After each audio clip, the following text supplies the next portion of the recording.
Hello, everyone, and welcome to Hotline League Live in New York. This is our third and final show. Mark Zimmerman distracted right now because he's tweeting out that the show is live. He's very dedicated. I have to tweet when the show's actually live, so when people click in with all the pre-roll ads from Twitch these days. Drakos is bringing you a drink at the start of the show. Yeah, thank you, Drakos.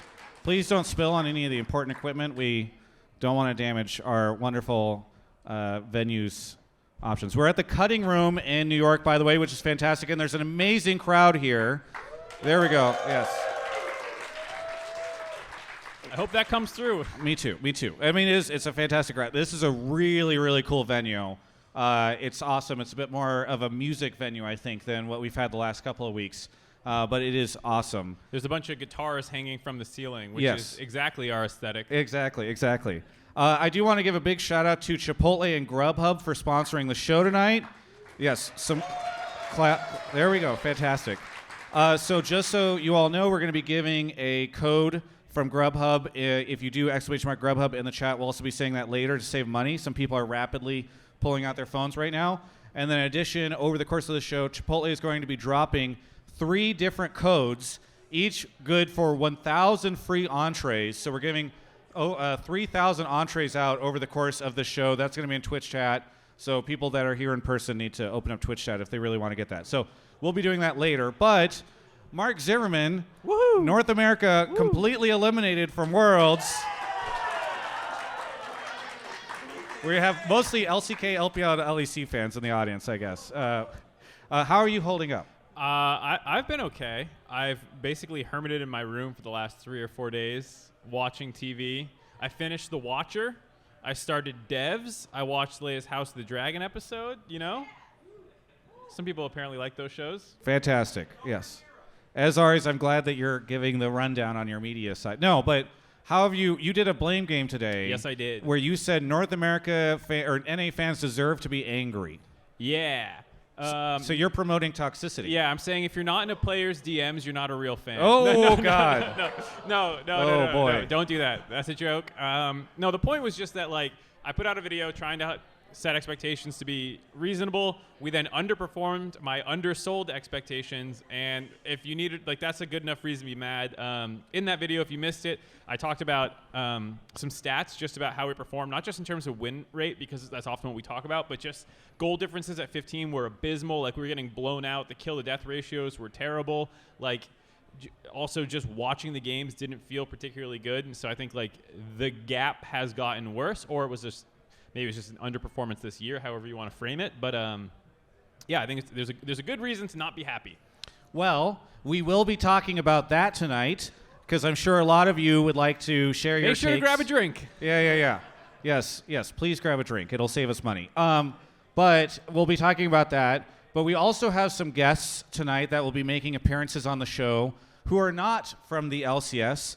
And so if you all in the audience only give us LCS takes, it's going to be very boring for them. So please do me a favor and come up with some takes. Start talking about how Rogue's going to lose for whenever Drakos comes up here. Yes, so exactly. So he can tell you about why he disagrees. Yes. There's also some rumors about a schedule change with the LCS. Groans. Mixed responses from the audience. Some people who prefer weekends, perhaps, to weekdays, but I'm sure some of you will talk about that. I don't know what else. There's a Prestige Cassante skin that got. We never do skin takes, we did one in New York already once. Yes. So did it get shown yet, or was there just the little Nas X video? I think it got. It's on PBE, right? Yes. People are saying this here. Yes. I haven't looked at it yet. Yes. All I saw was the one where everyone's just a black blob of, like, ether dark void stuff. You know, what was that skin line called with Pike running around killing everyone? Whatever. This is not what we talk about on the show.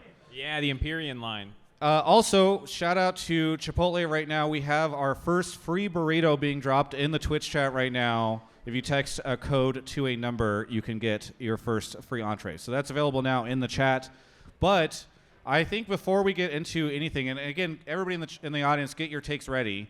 But if he's out here, we would like to welcome a special guest to the show from a really amazing television show that was available recently to watch. I don't know where he is. I'm hoping he's here. Misha, are you here? Misha, where are you? Is he moving? Can you come up to the okay, here we go. So, That's not the name they'll know, though. Who is it? yes. Fantastic. This way. Oh, wow. That was bold of you. I hope no one else decides to make that entrance. Okay. Thank you for demonstrating how not to get on the Yes. stage to start the show. Yes. There's a mic you're about to sit on. Yes. Thank you for taking the chip. Our sponsors appreciate that. Welcome to the show. Misha, as you've been here this week watching Worlds, what is your takeaway for North America? Oh, I've been so impressed. They're so, it's my first World. I was promised an amazing NA performance, and they haven't disappointed at all. Have you been watching the games? I was there at Madison Square Garden to watch Cloud9. Yes. First game, I was like, this is it. Yes. We're turning it around. All it took is for me to be in the audience for them to turn it around. And then I realized I had to play good teams later on, which I wasn't aware. No one warned me about that. Yes. So I don't know. I don't want to get into a huge spoiler for the end of Players, but something happens at the end of the season. Yeah. And it involves Worlds. Does it feel more real now, like watching it kind of happen in real life, what NA teams go through? Yeah, I mean, it makes me think that Fugitive maybe overperformed. Because we won 2 games? Yeah, that's totally unrealistic. No. Crazy. That's clearly some Hollywood writing. Yeah. No, I mean, what has it been like for you? Because for those that don't know, you live in New York, yes? Yeah. A fantastic. I don't know if there's. Yeah. Woo! New York crowd. Brooklyn. So what has it been like for Yeah. you? Because obviously you worked on the show for quite some time, but now Worlds is in your backyard, and you've gotten to go to the event and see the tournaments and all that stuff. So what's it been like for you attending the event? It's been so much fun. We were supposed to shoot at the LCS finals last year in New Jersey at the Prudential Center. Of course, COVID stopped that from happening, but the whole time I had been waiting to see what actual fans were like in actual arenas instead of these, hired extras pretending to like the LCS. And We could use some of those for viewership. Yeah. How much do they cost? Well, yeah. Where did you get those? Because that would help, perhaps. I'm sure I could give you guys some numbers or Thank something. you. Yeah, that'd be great. But it was amazing. I mean, the energy is so fun. It's so electric, and it's so when you're in the room, you really feel like you're at a sporting event, and Yes. it's really exciting. Have you gotten recognized much from fans? Yeah.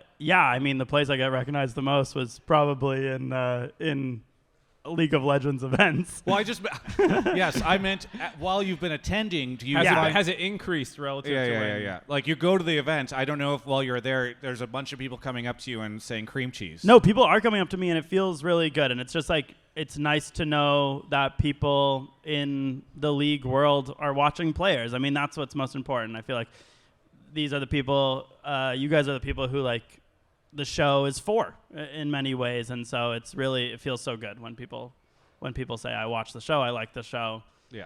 I That's hate awesome. cream cheese, whatever they say. How are you signed? Has anybody asked for a signature? And if No. so, I don't think nobody's asked for a do people signature? do that anymore?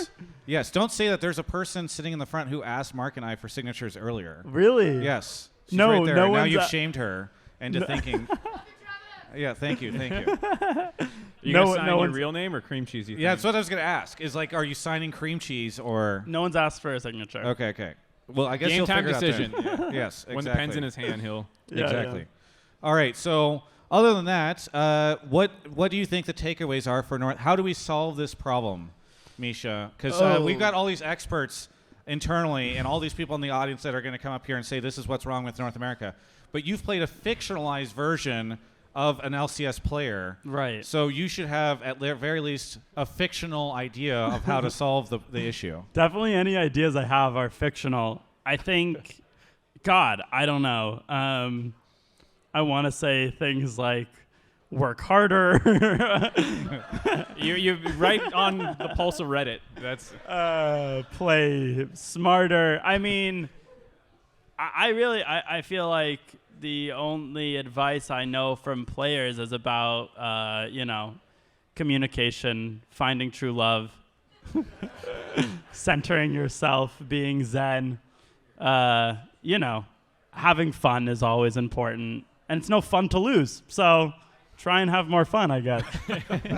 Sage advice. All right. Well, hey, I do want to thank you for coming out. Well, thank you guys for having me. Yeah. No, it's super awesome to have you make an appearance. I knew we were going to be doing these shows in New York, and I really wanted to make sure that you could pop in. If you need more drink tickets, check with the front. I know that's the real payment we're providing for your appearance. It's worth a lot. Yes. Fantastic. Well, thank you guys so much. Yeah, thanks for coming on. Anything you want to say to anybody out there, anybody that's watched players or anybody in the audience, anything like at all? Yeah, if you've watched it, watch it again. We can't get enough views on this thing. So thank you guys, though, for real. Thank you so much for the support. Thank you so much. It means a lot. Yeah. Oh, yes. Okay. So this time, instead of jumping off the or on the side, there's an exit right over here. Oh, great. Which is much more safe. I didn't see that. And less You're likely good. to involve now us you in a can lawsuit. demonstrate for the people after you how to we've got properly. the way not to and the way. Yeah. You get both covered. Yes. Perfect. Thank you so much again. Thank you, guys. Thank you. Of course. And maybe people that are in the audience could ask him for a signature so he can figure out how he's going to sign this stuff. All right. Well, Mark, is it time for us to bring our first, professional guest? No offense to Misha, but our first non-fictional League of Legends. Non-fictional guest. Yes, let's exactly. get to the show. Drakos. Daniel-san. Drakos, there's an entrance over on this side. It's poorly marked, I know. The lights are really bright here, so I just see shapes no. moving. I thought it was that guy. Yeah, no, I did too. I thought that was Drake. He's got glasses and a beard. Yeah, there's a Drakos impersonator. I saw him drifting through the crowd. You can't see anything. It's all just shades. No, now he's What walking up? over here. I just want to make sure You're know not you're Drakos. not coming on the show. You aren't Drakos. Okay, You can't Drakos, come you're up going to here. sit there. Welcome to the show, Thank you. Daniel Drakos. I pride myself on my generic aesthetic for this exact reason. Yeah, Shout thank out you. to bearded white guy with glasses. Yeah. Fantastic. There's so many in New Yeah. York. Yeah, We're just double. We're like rabbits. Yes. Well, welcome to the show. Thank you. So how has New York been to you? Have you been to New York previously? So I was like 12 when I went to New York, which Okay. is a vastly different experience, and Yes. I was not a fan. The Warhammer store, very expensive here, Yeah. and that was about the extent of my interest at 12. Okay. My mom's friend's apartment did not have an Xbox. Bad experience overall. Now much better, although I will say Times Square sucks. It is awful. Woo! I didn't know that was a common sentiment. People hated Times I didn't know Square. that either, but I'm really glad because if that was like the pride and joy of New Everyone York, starts I'd be booing like, you. I'd be like very concerned. Yeah. No, New Yorkers hate Times Square. It's like Oh, good. it's like Hollywood Boulevard for Los Angeles people. You never want to send somebody there. Yeah, it's a lot. The amount of people who are like not a fan of walking on the right side of the road or in the right direction. Also, the sheer quantity of people. It's little things I never thought I'd be upset about, but when you have like the same Hershey's chocolate ad playing behind them a million times a second, it becomes much more obnoxious for some reason. Yeah. Well, hey, what else have you enjoyed? Because so far you've talked about things you did not enjoy. So is there anything about New York in any way, shape, or form that you enjoy? I mean, I live in Berlin, so the food quality here is fantastic on average, which is great. Good pizza. Yeah. I prefer the Chipotle, but yes, go ahead. I again had Chipotle today. Yes. Was gonna make it healthy. Added way too much salsa and queso. Yes. So failed in that regard. Well, regardless. Okay, so you like the food.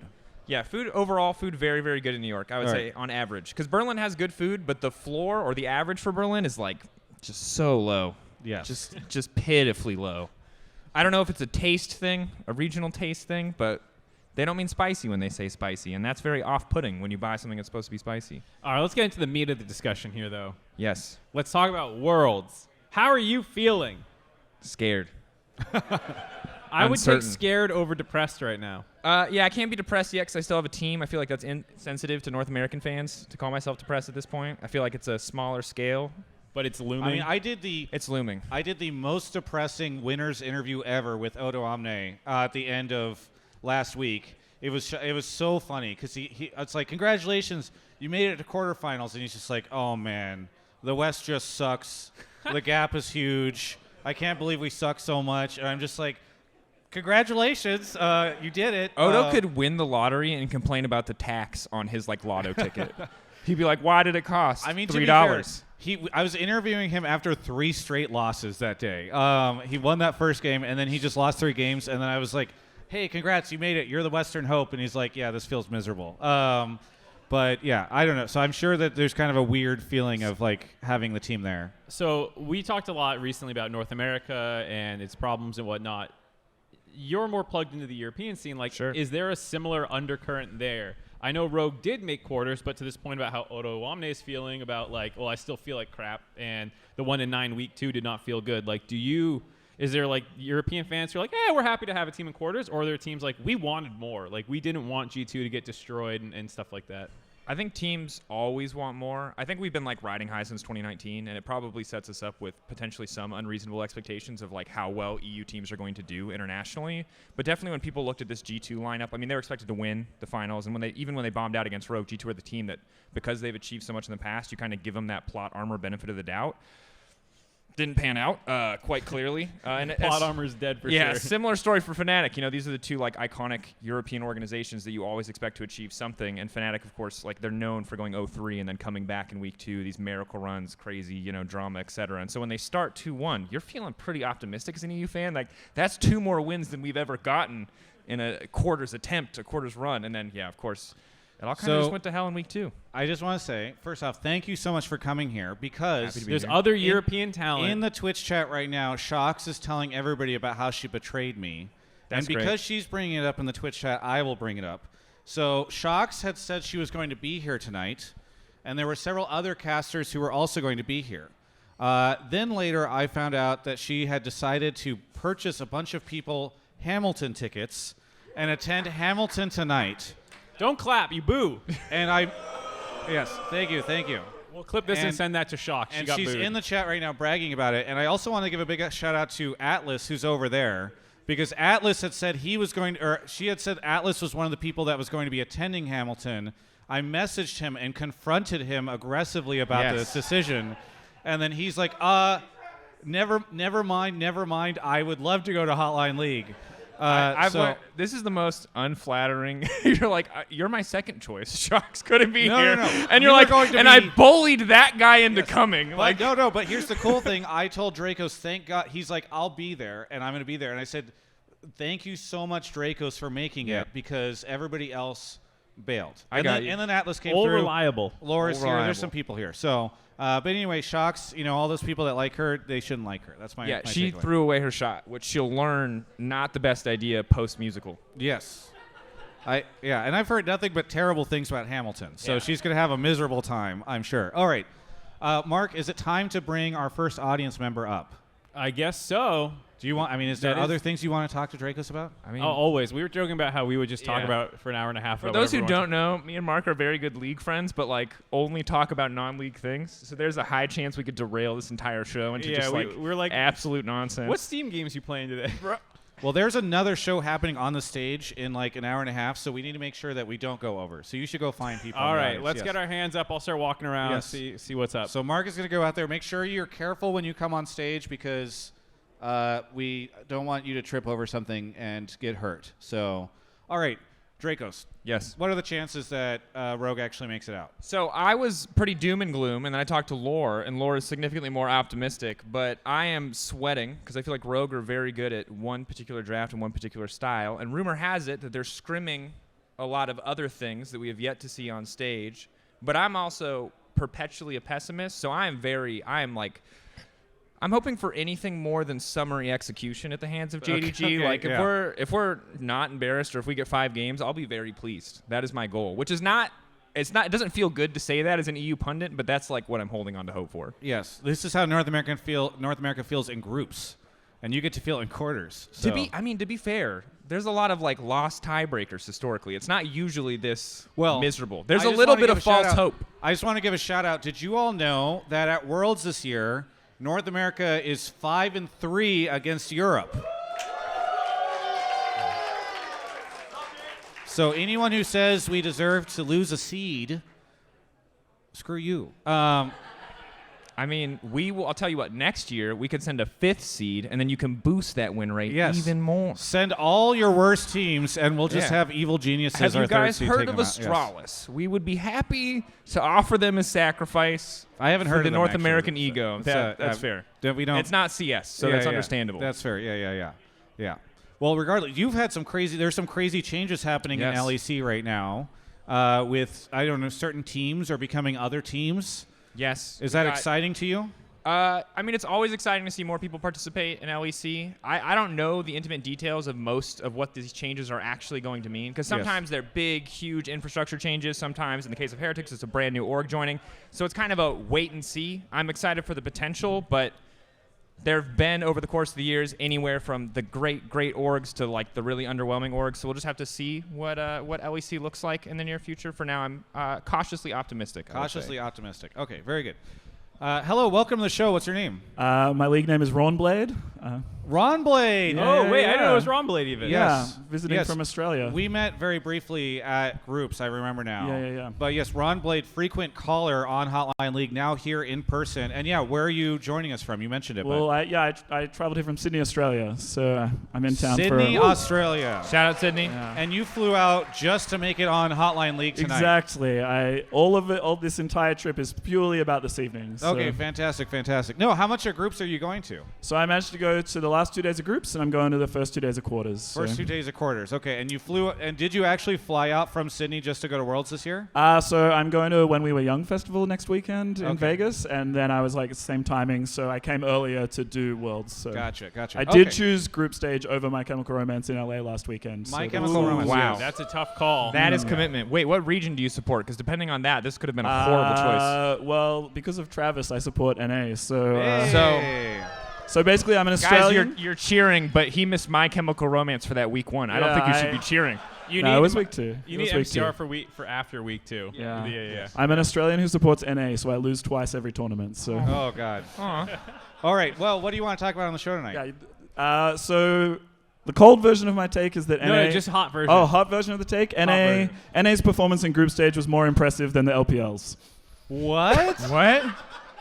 Okay. I got some logic behind this, but okay, so Mark said to me, "Your take is so bad, I will pull you straight away." Okay, just to repeat. And by the way, did you say hi to Atlus? Because he's also from your Yeah, country. we had a photo. So. Okay, good. Okay, so again, your take is North America's group's performance was more impressive than LPL's. Yes. Okay, this is going to take some explaining. So go ahead. Okay, so what we know, we have very hard data on this.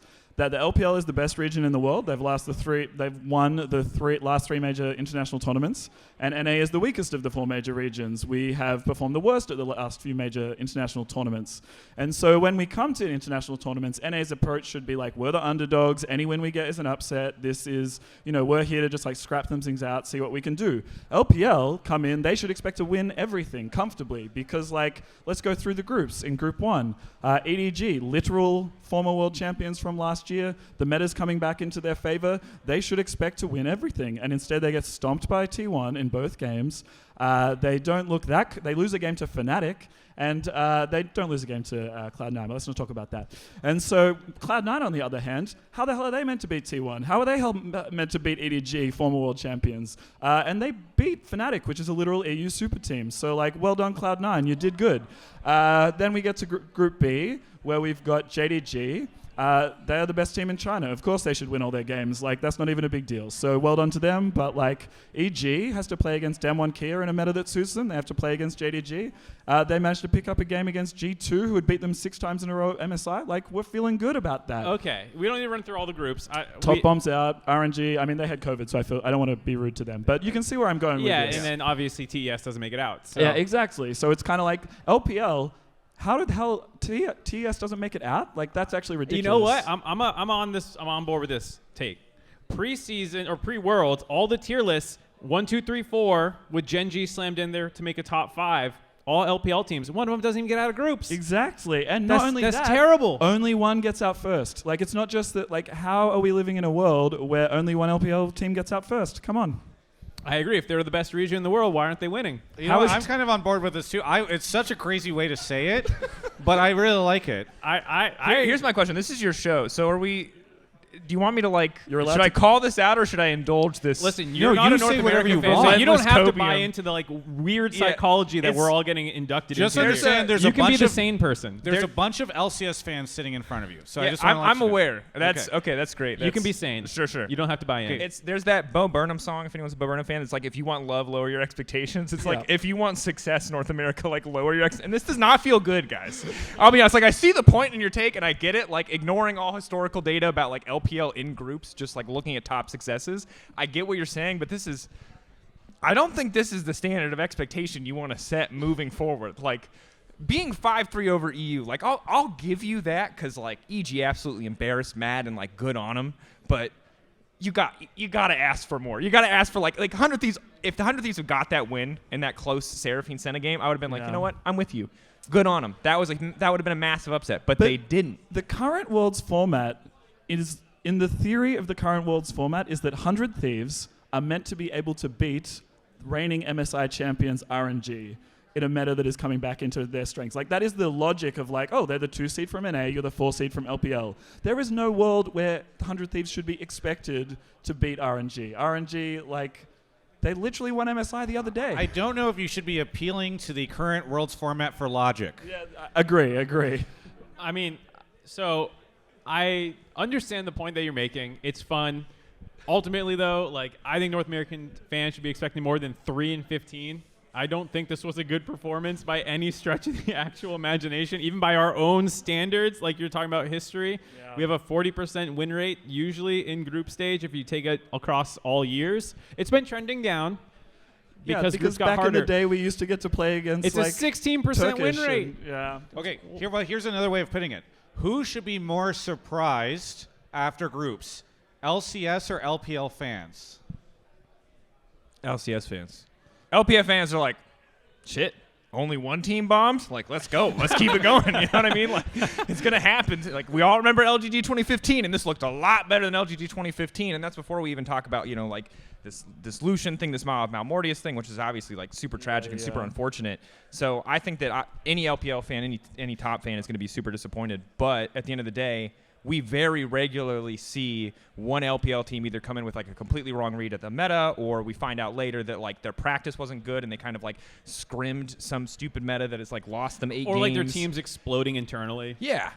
And, like, that's from what we can understand as people who aren't able to read every single article on Weibo or whatever. And one thing you said is worth mentioning, too, is LPL's domination of international competition is not through group stages, usually. Yes. Yeah. LCK has maintained a higher win rate through groups, except for that 1 year.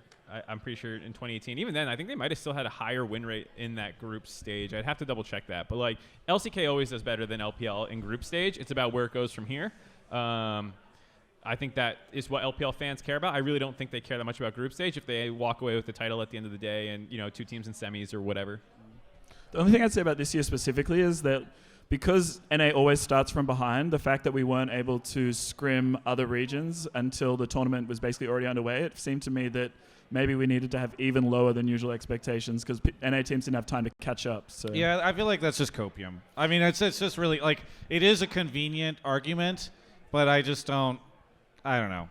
I think there is truth to it, but it's hard to say how much it matters. Because, like, we obviously hear all the time from pro players how great it is to scrim in Korea, how great it is to just practice on Korean solo queue, but it's hard to say, like, how much of an influencing factor that actually is, especially when NA came in with, like, a super wrong meta read week 1 and was already scrimming, as I understand it, some international teams to get that read on the meta. Like, they didn't just make that up themselves. They weren't like, yes, us on our own, Nidalee Fiora, we love it. We want more of it. Like, clearly that came from practice against other international teams. So I think it's there, it's a factor, but I couldn't say it's a massive factor. All right, Rawnblade, thank you so much for coming on, and thank you for coming all the way from Australia just for this. Is there anything you want to shout out? Yeah, I just want to quickly, like, totally random, but I want to shout out, everyone does Marksy dirty over his Silver Scrapes rendition, but actually it was clearly the production crew that screwed him over by not giving him an earpiece to be able to sing in time with the music. And I feel that you deserve to be defended, and you shouldn't be thrown to the dogs of the community like you've been. So I really appreciate that, but I did have an earpiece. Okay. What I will say is that it was not a rehearsed segment, so I could yeah. not hear it because it was way too low. I didn't know how loud it was going to be on stage, so I actually couldn't hear the music. Still, to your point, but I did actually have an earpiece in. All right, I couldn't hear it. I'm trying. I appreciate it. Never let facts get in the way, man. Thank you so much, Rawnblade. Thanks so much. Round of applause. Thank you. Be careful as you exit the stage, please.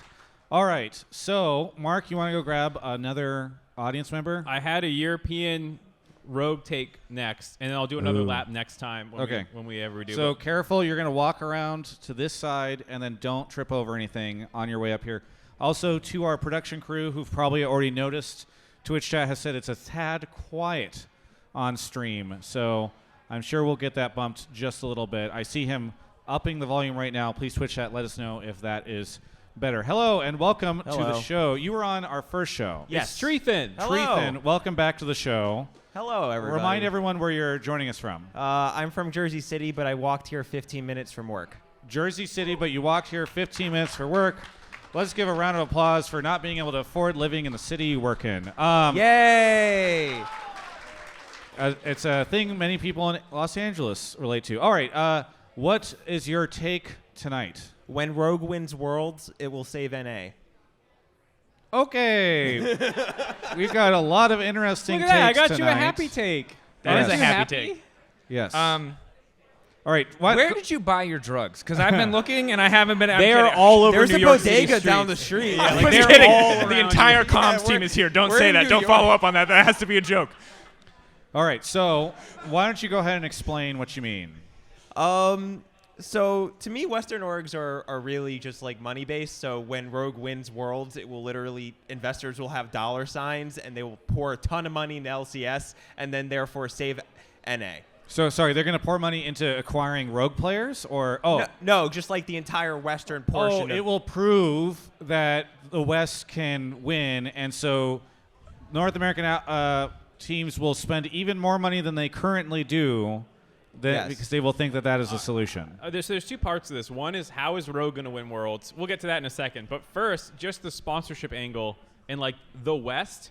It is so funny to tilt the shit out of European fans because they think we do it like super seriously. And like the only reason that I call it the West is to differentiate it from LCK and LPL. Yes. Because you're not that Europe. And Yes. that's why I say like East versus West. I don't actually mean like we're one region.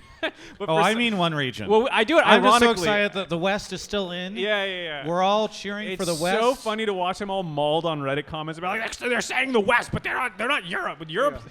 To be fair, I don't mind. But like, I'm obviously like I don't know, a sleeper agent over in EU. I'm a North American in EU. Yes. So like, what am I gonna say? Like, how dare you? I have had to earn this. I have been here for 6 years. I had to earn my ability to bandwagon. You all have to move to Berlin before you cheer for Rogue. Like, no, it's cool. Yeah, Rogue, give them the support. Rogue's owned by a North American organization. Look, you know what? I don't need the. Are they? I don't Well, need that information. But now they're coy, right? So Partnered, right? Yeah. So Partnered. it's technically still part NA. Partnered where you own the majority of our company shares. we don't know. Anyway, so yeah, why are Rogue gonna win?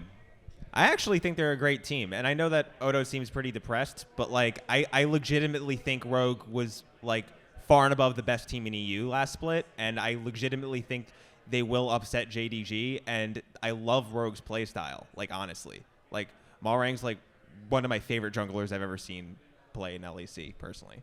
Okay. You make me very happy. I'm so glad that you. He's came a up here good and said that. jungler. And you continue to think that we just need more money to win in North America? I think, like, to boil it down, like what my thought process is, I actually do think a lot of organizations in North America are focusing on other things and losing sponsorships a little bit from what I'm seeing. And it seems to be like a lot of contracts aren't being renewed and they're cost cutting in certain ways. So maybe spending more money is the wrong thing, but maybe it's more using their money more wisely in the LCS and other things, because like I don't think money is being spent optimally for a ton of these orgs. Well, here let me focus your take a little bit more. Sure. I think one argument you could be making is that rather than money, what it is like what is that phenomena where like after somebody breaks a record, suddenly a bunch of other people break that record because there's almost like a mental thing that unlocks where people realize that Exactly. like it can happen. So maybe it's less the money thing. It's more like the Where's Rogue- the Yamato speech? We need the Yamato speech. That's You're not getting that from me. damn. Okay. I'm Anyway. I said the word summary execution about the Rogue game. well let's dive in then. So will Rogue win Worlds, gents? Let's tackle JDG first, and maybe we'll get to it next week. I would say if they're one step still at a alive. time, but I appreciate your faith in Rogue, and I agree in your excitement about Malrang, because I love feast or famine players. Like, shout out to Chovy, because he's insanely consistent. The man CS is like a god, and that has to be respected because he's unmatched in that capability, but I don't want to watch a man CS or be good at CSing. I want to watch a man gank 8 times and either lose the game or win the game in the first 10 minutes. And I'm biased because I'm a play-by-play caster, so that means I get a shout. I have never once shouted for Chovy CSing. Is it shout-worthy? that's debatable. But I'm a sucker for those players. That's why I love Hillisang. There's a lot of these flip. Nagari, shout out to Nagari. You know, like obviously insane as well. 04 Renekton or absolute god carry. You know, you never know what you're gonna get.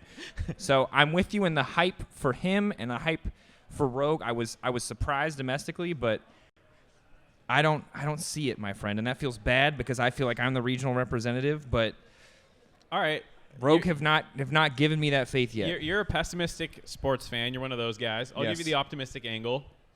Rogue looked their best on like late game scaling for the most part with Absolutely. an aggressive bot lane that was kind of like the bridge through the early game for then Larson and like their team fighting to come through. Malrang as well being very aggressive.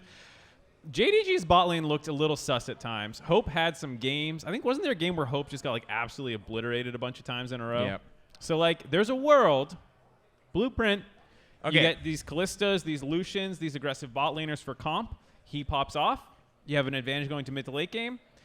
JDG seems to be able to win team fights no matter what position the game state is in, so that's a little scary. But maybe with the team fighting comp advantage, I'm with you. I like what Rogue are bringing to the table in terms of strategy. I do feel like we haven't seen a lot else from them past that like kind of baton system where you've got bot lane, early game, Malrang, ganking like a psycho, and then you've got the scaling / team fighting components from Ottawamne and Larson. I love that. I think it's worked really well for them. It worked incredibly well for them domestically. But as we get later and later in the tournament and top laners get more and more vicious, like yes, Ottawamne is notorious for neutralizing top lane matchups. He'll play Maokai and he'll just survive. And it's not the flashiest thing in the world, but credit to him for doing it.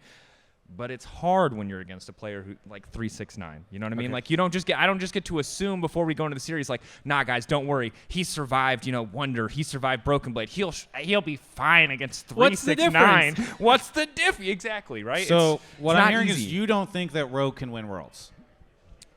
No. Mark, you don't think Rogue can win Worlds, I bet. they can't win Worlds, but they can beat JDG. Okay, well, so I know she's going to be on later, but because she's over there, Laure, can Rogue win Worlds? She says yes. Laure says yes. So we'll get her on later, and she can explain why. But at least there's one believer here that thinks it can happen. Laure has a succinct take. I'm excited for the world to hear this take, too. Laure is very prepared and much less pessimistic than I am. She has arguments. I'm ready, because every time EU fails, I'm like, I'm negative. I'm like, it hurts so bad. And Laure's every time EU fails, she's like, but they could have done it. They could have won. You should cast an NA. Fantastic. Fail all the time. So, okay, so now Tempting. what the other part was what's going to happen with NA teams. Do we want to talk about any of the budget?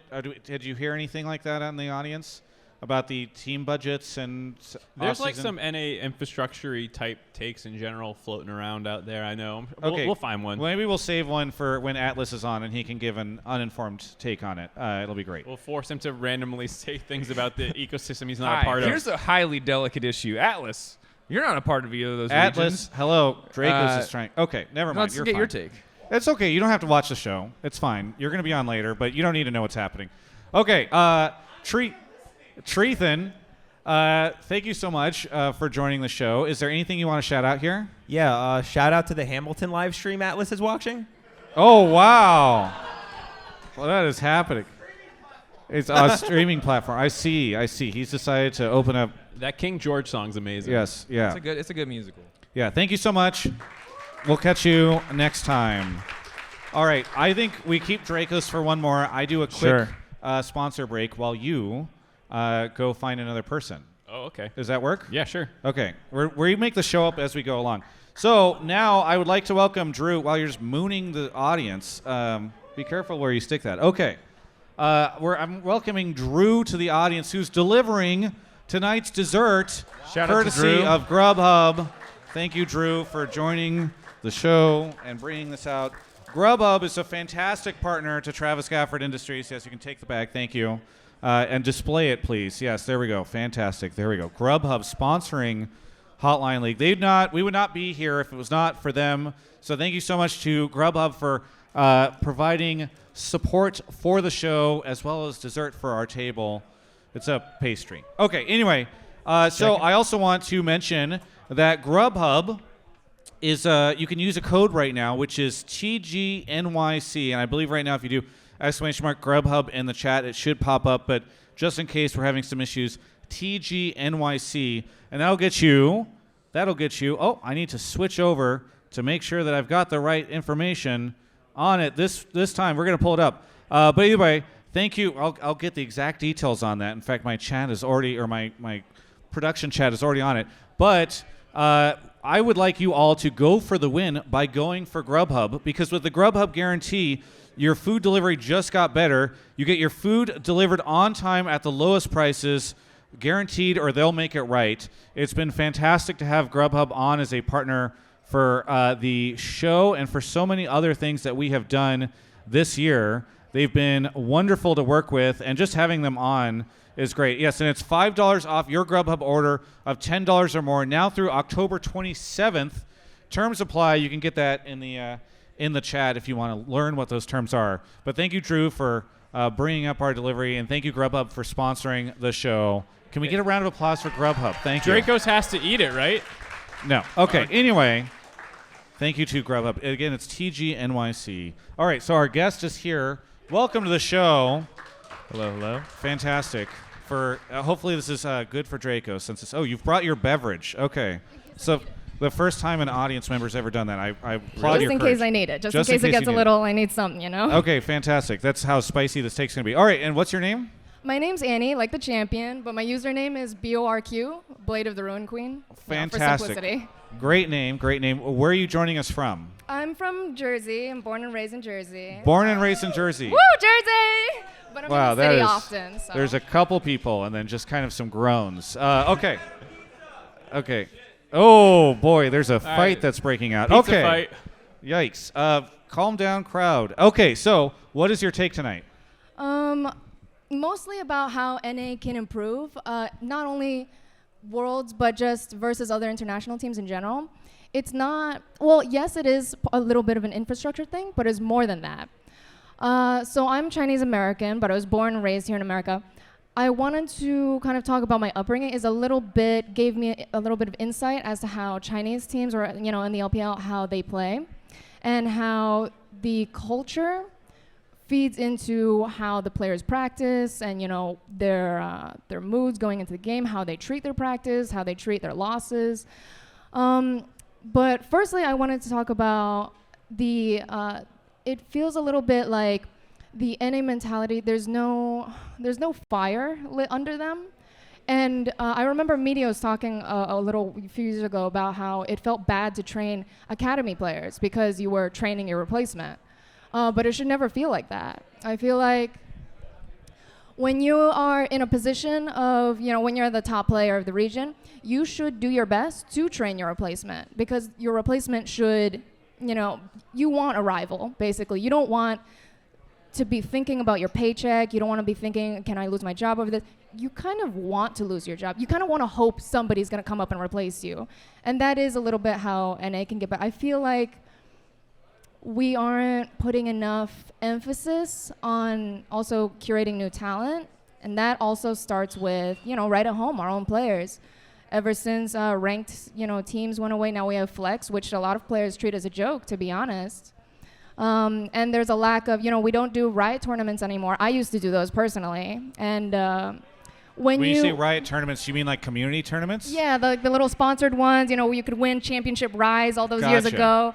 What about Clash, right? Clash kind of does a little bit for us there, right? Too many Smurfs in Clash. Too many Smurfs in Clash. Okay. No, but also the team, when you have to get 5 people together for Clash, it's not as a driving force as you just calling your friends, hey, let's play ranked 5s tonight. And so what I'm trying to say is, when your region, when all the players are doing their best to play ranked 5s, ranked teams, because organized play is the highest form of play over solo queue.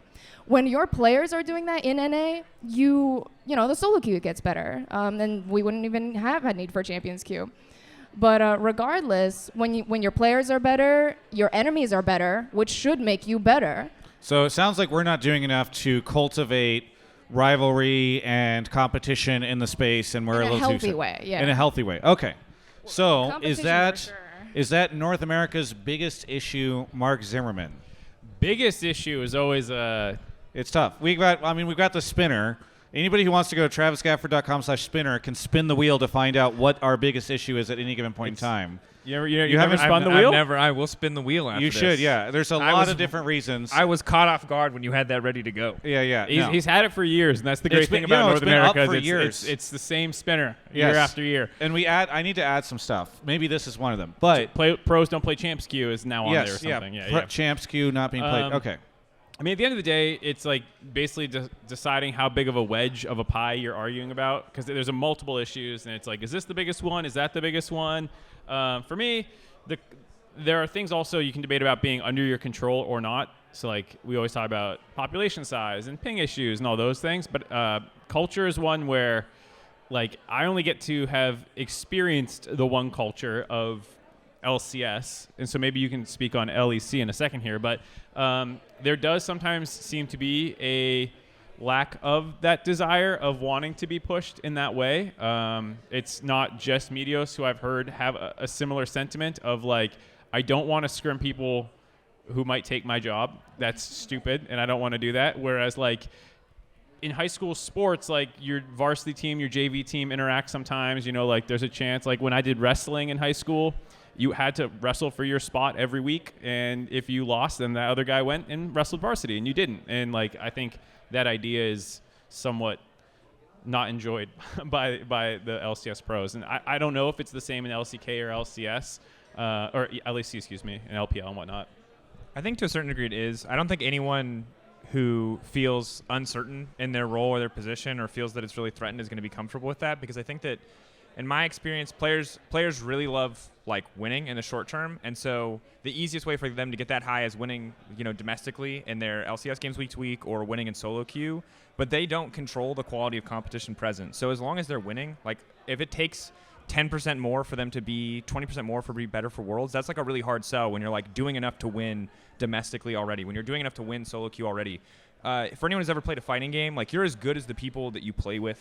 Same with sports. When you're growing up, like you might be convinced you're the best in the world in like high school or whatever, and then you try to go play college ball and you're like absolute trash. You're super average. And I think it's this like big fish in a little pond thing where unless anyone is pushing you to improve, you're not going to get that. And I think you highlighted that super well. But I don't think that is just a matter of mentality. And I think it would be really hard to put that, I think, on players who are like coming in this environment, coming in on these high salaries, to just expect like, hey, you're already grinding X hours a week, you're already winning your lane, but like that's not enough for us because we're not performing internationally. I think that's where it gets really, really difficult for me to like leverage that, because I think that as an individual, I know all these players are sweating to be the best that they can, but when they go into solo queue and let's say the game quality isn't great, and Champions Queue's obviously done a lot to fix that for North America, it's hard to ask them to like, and hard to maintain that like, oh, you need to do more. Like, oh yeah, you solo killed him, but you like missed these 3 CS.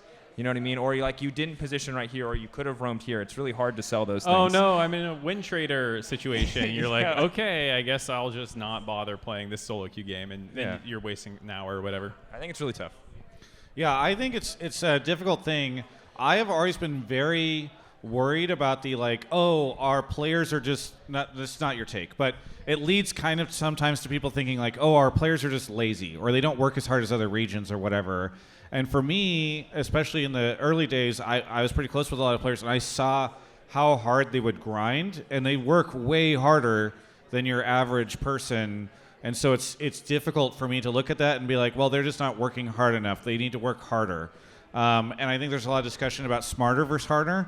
On the other hand, sometimes I talk to pro players who are like, yeah, a bunch of the players are lazy and they just don't play enough. And so it's always really hard for me because I'm like, I don't want to cultivate like a toxic culture around like. You don't want to paint with too broad of a brush, right, even if there are times where it's true. But I think like it was very disheartening when Champions Queue came out earlier this year. Everybody's like, oh golly gee, we finally have a solution, and then no one was playing it by like week 4, and I'm just like, why, please, like I'm out here trying to like believe in you guys on the pro player side, and then you guys are just not doing Champions Queue, and then there's like a slew of sort of explanations and all that stuff, and I don't know, I go back and forth on it.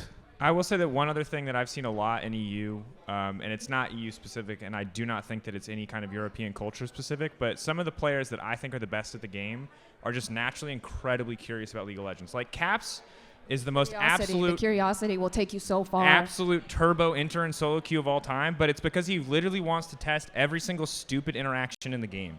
He like wants to figure out if he can break it in some weird way. Mickey X is the same way. You should. It's part of the reason I think G2 2019 were so successful. I've heard LCK players say the same. You have to be curious. Yeah, because I think that like ultimately, if your only job is to play the same bot lane matchup the same way 10 times a day in scrims, like that is really exhausting. If you go into solo queue trying to practice the same thing, like I can see how that really, really wears on you, but I don't know how you cultivate that curiosity, but I do think that from what I've seen in LEC for a lot of these players, the players who are the most curious usually, in my experience, perform way, way better. That said, Mickey X ends and Caps ends, so maybe flip, but I mostly believe it. I'm really curious if I can win another 1v1 here. I've spent a lot of time, I used to be a debate coach, so I would, and I started this own little small mentoring program for JV team. And I only bring this up because it helped me realize that, the people coming under you should never be your competition. You need to have that curiosity of having, creating a team. And if you had, put into work to create a pro who did surpass you, you should take pride in that. That shouldn't be something you feel bad about. One thing is that pros do feel bad, and I don't blame them for this, because at the end of the day, you got to put food on the table. In my opinion, pros, there's too much money in the scene. Maybe that's truly the hot take. No.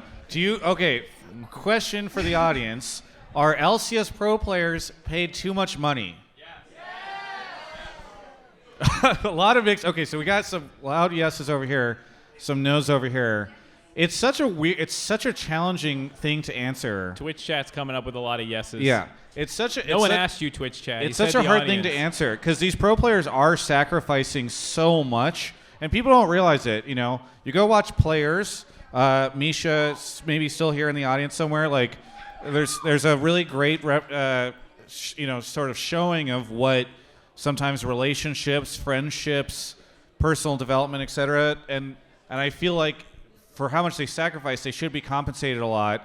On the other hand, I do sometimes worry that they now have, like, in the beginning, pro players were so willing to do so much content and stream and build their brands because they realized that that was a great way to, like, supplement the income, and I don't really see that hunger as much from them anymore. So, again, another situation that's a struggle. The final thing I'll say about this too is, like, exactly what is a fair expectation of pros will vary a lot depending on who you ask, because I think a lot of people insert their own current experience into it, and there's a lot of people who suffer from tech crunch, and that's really unhealthy and really unfair, and they see pros putting up maybe similar numbers to them and go, yeah, of course, like, work-life balance is important.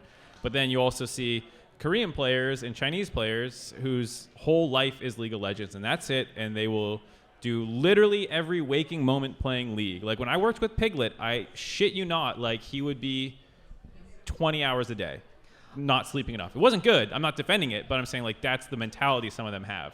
And I think people expect that, and there's, like, people who want to see our pros put in the effort that they know the other ecosystems are putting in, and then when you go to Worlds and you're going up against these people, it's like, well, one of you over the course of a year put in a couple thousand more hours, and I feel like that annoys people when pros say, like, well, I do want to win Worlds, but where's that line for each person? One very, very important point on the money thing that a lot of people don't think about that I just remembered. I used to lobby for pro players to make more money, and it was because you had a lot of team owners who were making millions and millions of dollars off increased valuations on their teams. That was being driven by pro players doing content and competing and winning and et cetera. And a lot of that money was not being passed on to the pro players who were, like, driving the value for their businesses. So I'm always going to be very conscientious of that part, because for a long time, like, there are many people, not many, there is a group of people in North American esports especially who became millionaires over the course of a couple years, and a lot of that was because of the work that the pros were putting in, and that money was not being passed on to them. So that is one thing to consider whenever we talk about how much pro players are making. Now it's kind of gotten weird because you have a lot of businesses that are just losing a lot of money, and now it's kind of tipped the other direction, but just something to always think about in terms of how we got here. I know we're winding down, but you had something you wanted to add, I think. I just wanted to continue talking, because the original point was about how my Chinese-American upbringing kind of led me to come to this take. When I see the odd like fans cheer for LPL teams, you'll see like buildings will shake with how enthusiastic they are about their teams. I've never seen that for an NA team. I've seen people go crazy, I've seen people do, very fanatical things for their team, but when it comes to the bandwagon culture, when how popular League is in China versus how it is in America, when people talk about, oh, you play video games, League is not a game that comes up often. Yes, people have heard of it, but a lot of people, go to shooters, go to this and that. So when I talk about culture also, is a little bit of that. And you can bring that up from the grassroots by motivating the very players in NA to do better, give them the infrastructure like Flex 5, ranks, tournaments, things like that. And also maybe a little clearer a path to pro. Not to sell them a dream, but I think but you should give, that's the way, you mentioned the curiosity, that's the way to get your players to have that curiosity. They're paid to the point where they no longer need to have the curiosity, which is, it's fine. We can argue about whether or not they're paid too much, but regardless is that the curiosity is not there, and how do we get that back? Yeah. Drakos, if you want to close us out on this thought. Yeah, I was just going to say, I think that a lot of the issues that you're talking about and that specific facet of the culture, a lot of that stems from like your active player base and trying to bring in more players, because if you want to run a million different queues, you need players in all those queues. Nobody wants to wait 30, 40 minutes for a match. And not that that would be the case. That's obviously a bit dramatic. But I think that kind of, to me, is often can be looked at as one of the most important things, is bringing in a new generation of League players. Because it's not like you can ask, like, well, I'm almost 30. I've been playing this game forever. It's not like I can load up into solo queue and be like, all right, guys, I'm going to sweat today for the future of North America. You know what I mean? Like, I'm dying to Darius level 2. Like, that's not a significant factor. But, like a new, younger generation of talent who has hands and has read Darius's kit at least once in their life and won't die to him level 2, maybe they can be the difference maker. And I think that it's a lot of things. You talked about a lot of factors, but when I look at it, it's like the huge player base that the LPL has is so key in building that. Because the more players you have, the better the top of your ladder is, the more you can do when it comes to smaller scale tournaments. And you see this to a certain degree in Europe as well, where we have so many of these regional leagues. And NA has it too in the form of collegiate and in the form of Champions Queue. But the more players that you have, the more active players you have, the more players that you can bring in to play this game, the easier it is to accomplish all the things that you're talking about. Thank you so much for joining us. Anything Thanks you so want much to shout for out? having me. Yeah, so speaking of Champions Queue, I was thinking of running my own little Champions Queue for all you average players out there. So if this sounds interesting to you, I'm going to run a Discord, so add me on 4 seconds, spelled FOURSEKKONDS, hashtag 4444. That's my Discord. If you guys are interested, maybe if we get enough players, we can do that thing I was talking about. Started from the grassroots. She's launching a business on our show. That is what I realized. Yes. Is your business a fan of Chipotle and or Grubhub by any chance? Of course. That's good. Thank you so much for coming on. Thanks again. Yeah. Be careful as you exit. We're also going to say goodbye now to Drakos. I know. One guy said no. Anything you want to shout out? You can sit while you say this. Damn, I'm ill prepared. Anything at all? Dive4ya that you Shout out Dive4ya. Just recorded that. Yeah. Shout out Rogue. Cheer for them, even if you're as skeptical as I am. They deserve it. They have worked so hard to get here. And as Mark said earlier, don't slide into players' DMs and also to tell them that they're dope. Leave them alone. They work a lot. Leave players alone. All right, thank you so much. All right. Who's next? Speaking of Rogue, it is now time to bring Laure to the stage. Thank you, Laure, for joining us. I just want to mention again, the bar is available for you to purchase beverages at, and doing so helps make this event cheaper for us. So please feel free to drink responsibly and purchase beverages. All right, Laura's here. Hi. Hi, welcome to the show. Thank you. How's New York been for you? New York? Yes, New York. Amazing, amazing. The last time I was here, I was 13 years old, so it's actually nice to enjoy the place as an adult. And yeah, have League of Legends again with an audience. Honestly, it feels amazing. Yeah, no, I mean it's been really cool to see all the fans come out, not only tonight but for our other shows and also in the venue, especially after it's good to see. It's been so long, yeah. Yes. First World's back in a long time with an audience. Anything that you've done in New York that you've really enjoyed? Well, today we went to the summit, which is one of the highest towers in New York, like with view on the Empire State Building and everything. It was great. I was with Zab and Vitio, actually. We were just here. But yeah, I didn't get so much time to go sightseeing yet, just because of esports and the schedule we have. But hopefully in the next days, because it's going to be best of 5 now, and sometimes it can end in 3 games. Hopefully not tomorrow, though. But yeah, it's going to give me more time Hopefully, to go why out. not hopefully tomorrow? Rogue could just 3-0 stomp JDG, dude, right? Call it copium denial or anything, but I keep on believing in this team just because people count them out all the time, and it's when they thrive. And we can talk about games and matchups also if you want, but I think they can do something. I think they can do something. We'll see. And you never know. Like, it depends on how they wake up on that day. Some teams are underperforming, and we know that, World is all about that and preparation and how you do during the few days that you have to get ready. So I don't know. I keep on believing, and I have to. You say you keep believing. I haven't checked. When you were doing predictions in the LEC, did you predict them to win finals? Yeah, for sure. No, I didn't actually. No, I didn't actually. Just because, I mean, you can't bet against G2, realistically, just because of how creative they can be and how I thought that they were doing better as a team. But Rogue surprised me so much that day that I was like, okay, I'm going to start believing now. Like, they can make it happen. Yeah, it's funny because they were always like the doubted team in Europe because they kept losing finals. Speaking of G2, Laure, are you down for us to take Yankos this offseason? Can we have him? No, you don't. Can you just stop stealing our players? Like, well, I'd be down just done with for. that. I think, look, LCS, we've been struggling viewership-wise. We could really use Yankos. He would really help us out. We returned them too. We gave you perks say back. you say that, and then you stole Hansama. I didn't do well for you guys either. So just stop. He's stealing probably our coming players. back. Just Yeah, like yeah. Perks. Listen, We we- take him for a year. Yeah, that's the point. Nowadays, Like- we just take your players for a year. We If return it's- them not as good normally, but Damaged goods. If it's just gonna be a loan and then you bring them back later, then I'm fine. Okay. all right. So is it time for us to get our next audience member, Mark? Yes, I will try and find. What should I be looking for? I don't know, a rogue positive take, Another rogue positive. or take? or a rogue negative take. Let's get a hater on to argue with you because Yeah, you're such a I'm believer. ready to fight. Drakos Laure- was negative and would just agree with them. I You're know. positive, so you can fight. So if there's anyone who hates Europe who wants to come on, put your hands up. I'll be looking. We got a Europe hater over there. Great. Mark is going to go find somebody while I hang out with Laura on stage.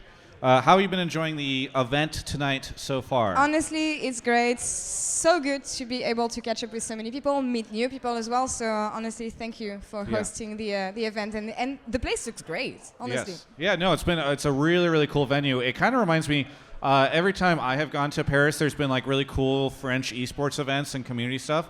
And I've always kind of been envious that I feel like a lot of areas in Europe just have really great grassroots communities, and like we have some good ones too, but it's not always the same, you know. So I'm curious though, because I've seen you in France so often through so many events. Which one was your favorite? I'm turning into the interviewer here. honestly, but I think the Paris All Stars in like 2014. 2014, yes, it was great. That was such a fun one because it was also kind of like the beginning, and it was right whenever a lot of these things were happening. And All Stars used to be.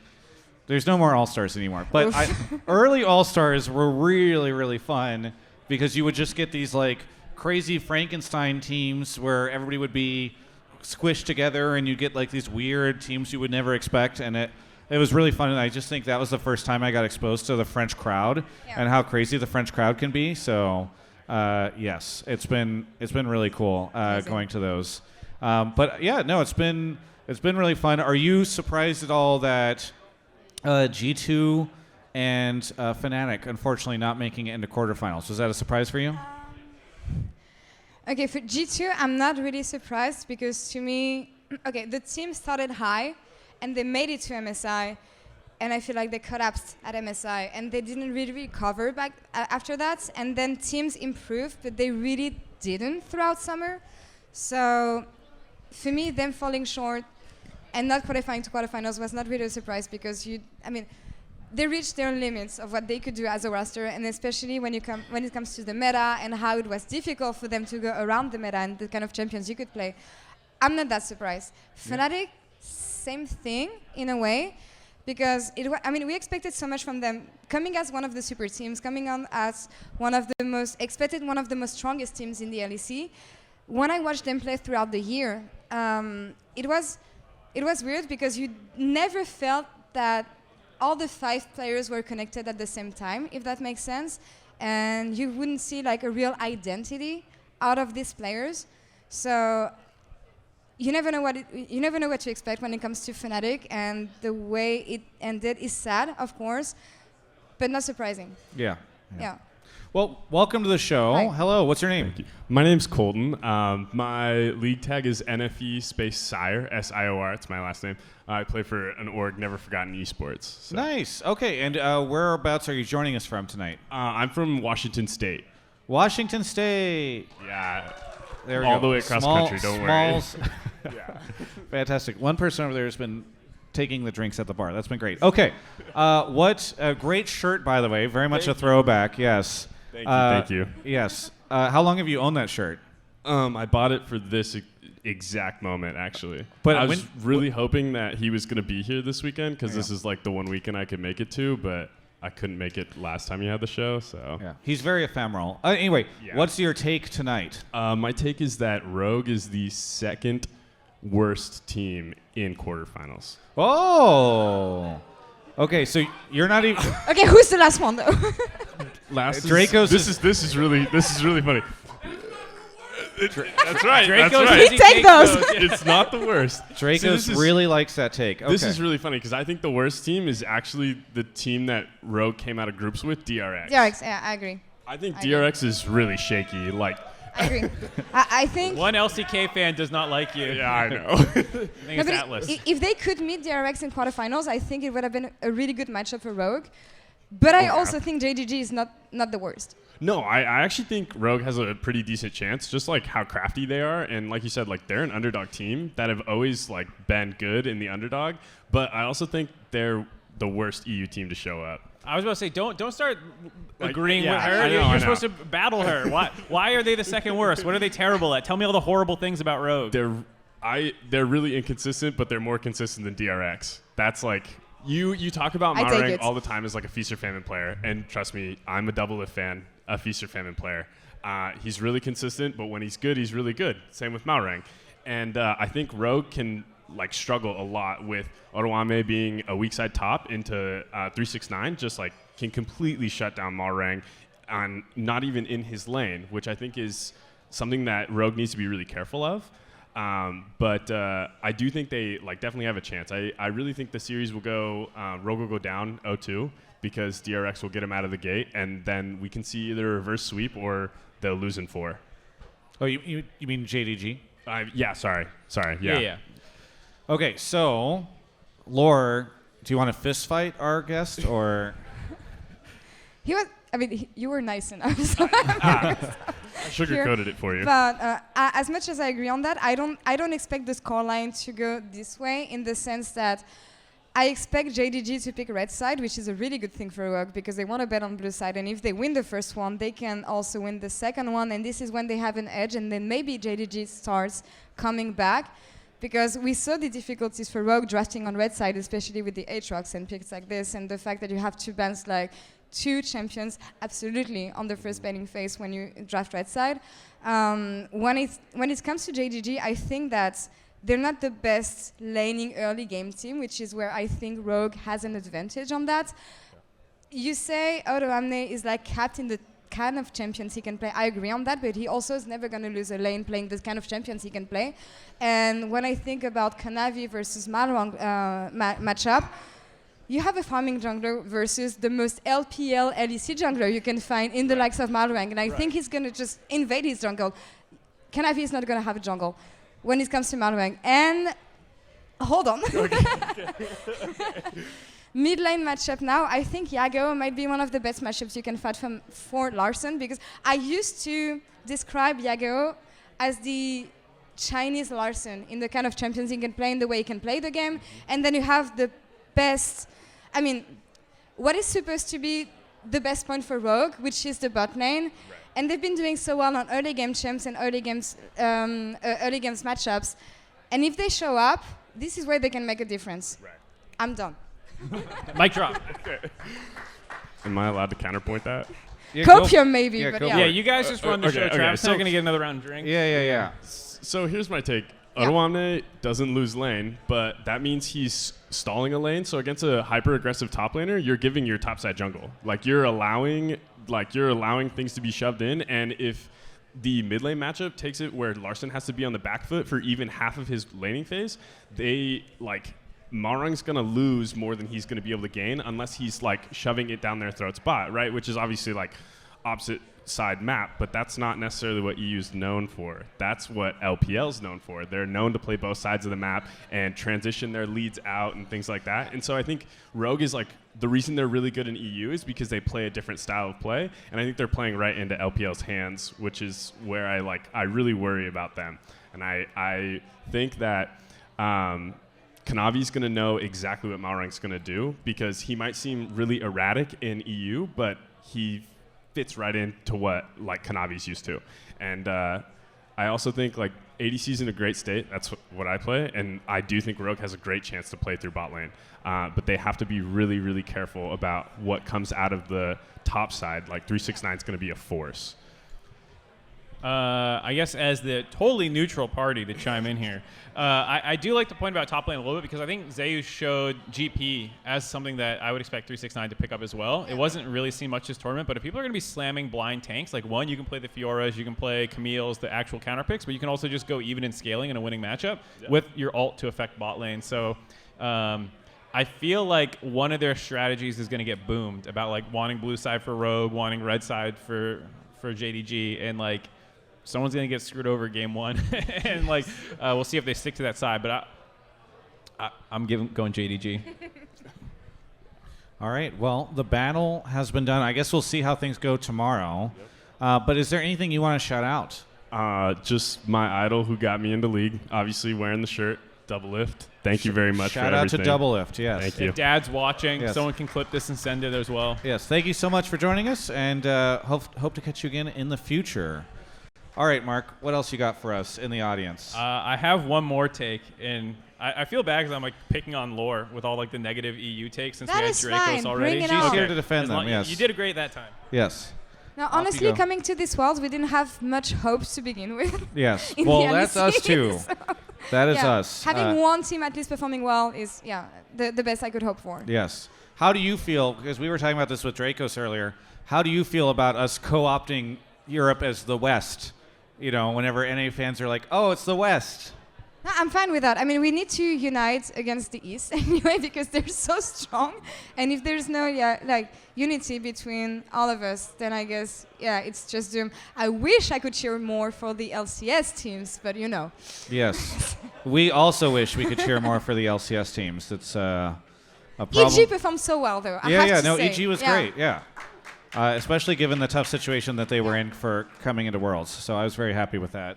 Mark's still out there somewhere finding people, exploring the world. Oh, he's found somebody. Okay, we have somebody on their way right now. There's a G2 mask in the front row. I just noticed love it. this. That's super cool. I think that's the first time I've seen one of those in North America. They're hard to find here. All right, Mark returning to the stage with our guest.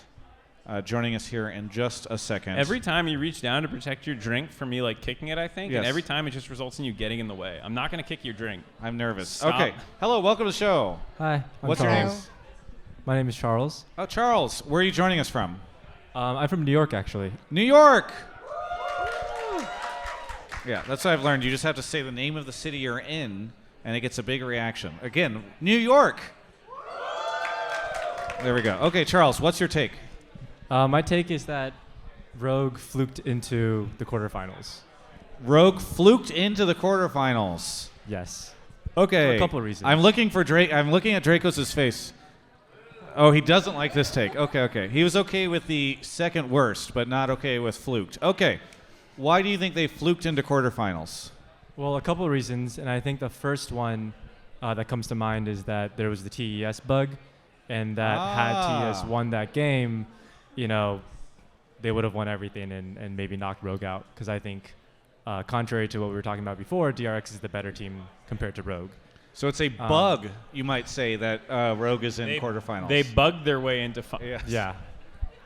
Okay, so, and then you were saying beyond that, or is that the main thing? So beyond that, I think there is something about Western teams that will forever make them secondary to Eastern teams.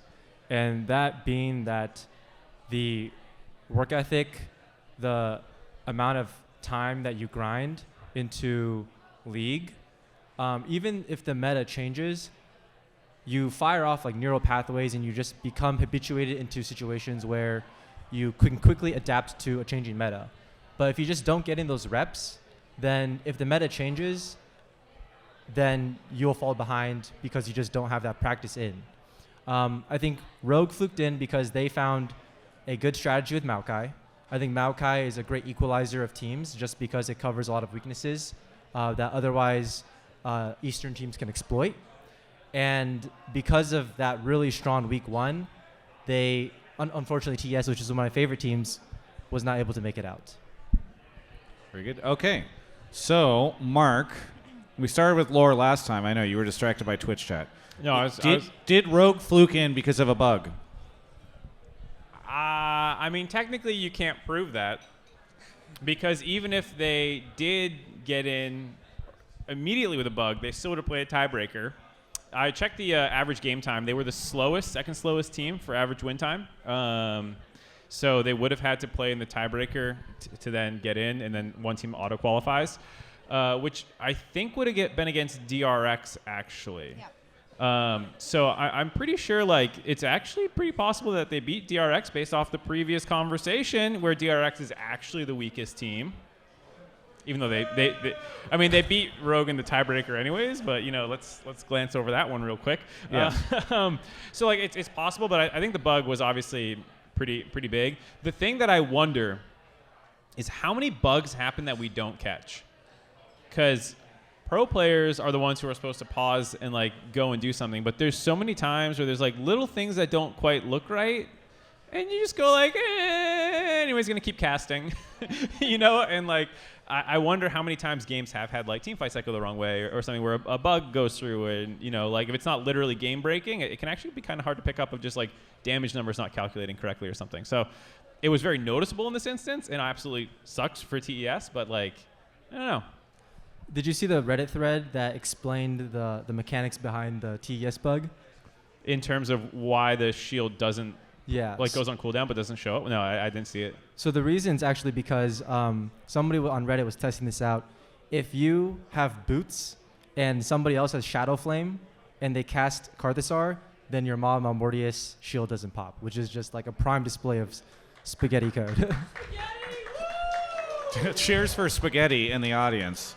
I'm like trying to sometimes, so I used to program, and like sometimes you can kind of understand why logic gets a little screwy. I don't get that one at all. I have no idea. I think at some point you'll have like some situation where if you buy coal at 17 minutes in the game and something crazy happens, a Nami will spawn and one-shot the Nexus or something. So like I think eventually things will just go crazy, but maybe another hot take, maybe not. I do think League of Legends is long due for a full revamp of just the code. Yeah. League of Legends 2! Yeah. That's a different topic. It's as good as Overwatch 2. Travis, how do you feel? This is not an analytical point. You can just speak with your heart here. Don't you think you think it's bullshit that Rogue is in quarterfinals right now? Here's what I will say. People can go back and find this video. A couple of years ago, there was like a year where, and this could be every year, I guess, but there was a year where there were like a ton of pauses in League and a ton of like bugs and like maybe even like a very notable remake. Again, this could be every year. But that's to my point. And I did this video that was like, why is it like the audience should demand a higher quality version of the game from Riot? Like there should be just less bugs and more attention to this stuff. And universally, after I released this video, I was like, this is a slam dunk, right? Like all you gotta do is be like Riot bad, and then like people upvote that on Reddit. It's like really easy. This is like one of the weird times where a bunch of people came out and they're like, software is hard, Travis. Bugs are always going to exist. Yeah. So why do you have this take? And I think part of the reason I had that take is because I've got a lot of friends that play Dota where there's considerably less like pauses and remakes and issues. And I also just feel like, for a game that prides itself on being the next generation of sports, like there should be less of these kind of embarrassing moments where we're all waiting around for 20 minutes to just investigate a chrono break, and like Mark and another caster are sitting on stream being like, oh yeah, haha, this one time I did this one thing and this way, and everybody's just like, oh my god. Anyway, People love those stories. No, How but dare you? Yes. you do that on the English broadcast. On the French broadcast, usually when there's a pause or something like this, we go back to the analyst desk and we build a doghouse. you Oh, build a With the don't worry doghouse? viewers, about and this, it's actually yeah. really fun. Yeah, I think you got it. Yeah. I want to copy what you guys do and have like a puzzle. But and this- we just collectively solve a puzzle. This is where we've gotten, where we now have to come up with like random Feeder things content. to do during pause, remake, downtime.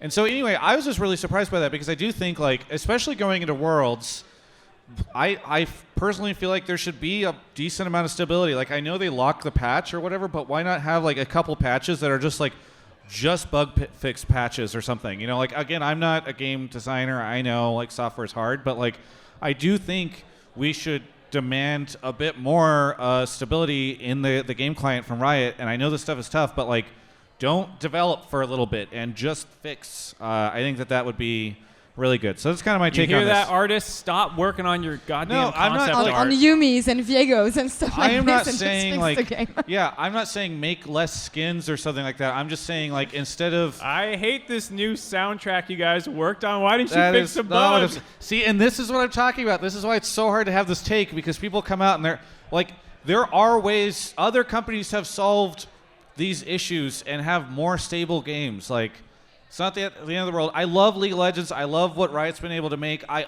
think part of the fact that the game evolves so much over time and is constantly getting patched, like, I think that adds a lot to the game. I just think like when Worlds comes around, spend a little more time making sure that you don't have bugs that like call into question the results of a match. You know, like that's not that bad, especially if your like solution is that, you know, Yamato Cannon's tweet about like, well, it's on the players to catch it, and like sometimes these bugs are not really perceptible in the moment. So that's kind of my take. I was gonna ask Laure, as a Rogue fan, are you just like, we take those, or what was when you saw that, were you just like, we dodged a bullet? You know, like how'd you feel? I really don't, because I talk to the players, obviously, because I know them and I see them every week in the studio. So obviously I relate to what they're feeling, and obviously it didn't feel good for them, like winning like this and like getting away with it like this. And this is why, if the bug didn't occur and if they didn't auto-qualify from that game, I don't think Trimby picks Nasus in the game afterwards, like honestly.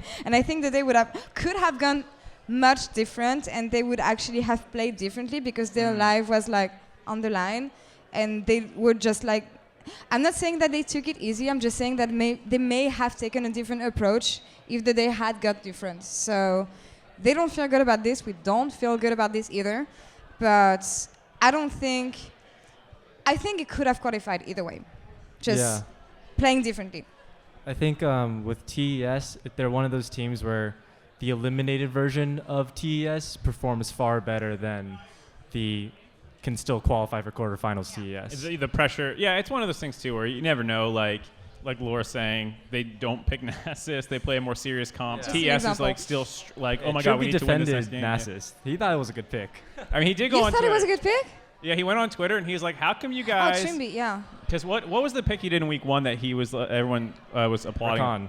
Yeah. Rakan? I think it was Rakan. Yeah. People were like, but it what was is a he good doing pick with Rakan? actually into this composition. Soraka. Soraka. Yeah, Oh, it but was still, Soraka. good option. Especially with it was with Kalista, right? I think. Yeah. Yeah, and back in the LEC finals, he used to play Kalista like super aggro, just jump in, bet on the knock-up, just drop in silence, and that's how he plays the champion. So for me, it was not troll pick as much as Nasus was into this whole composition. But yeah. By the way, speaking of Nasus, Ashley Kang is in the audience. And shout out you to go. Ashley Kang. She's not noticing this at all. I've heard she doesn't like Nasus, and I've missed this. No, You but don't.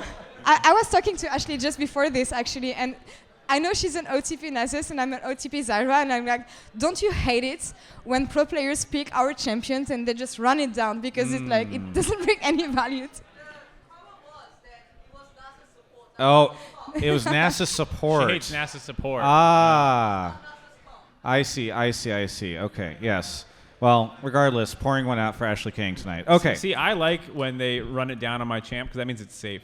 Whenever they crush a game with your champ, that's when you get worried. Yeah. It's not The gonna nerfs become are like coming. super OP in solo queue. You just can't get away with it. Yeah, Whatever. yeah. Either way, thank you so much for joining us. Anything you want to Thank shout you. out?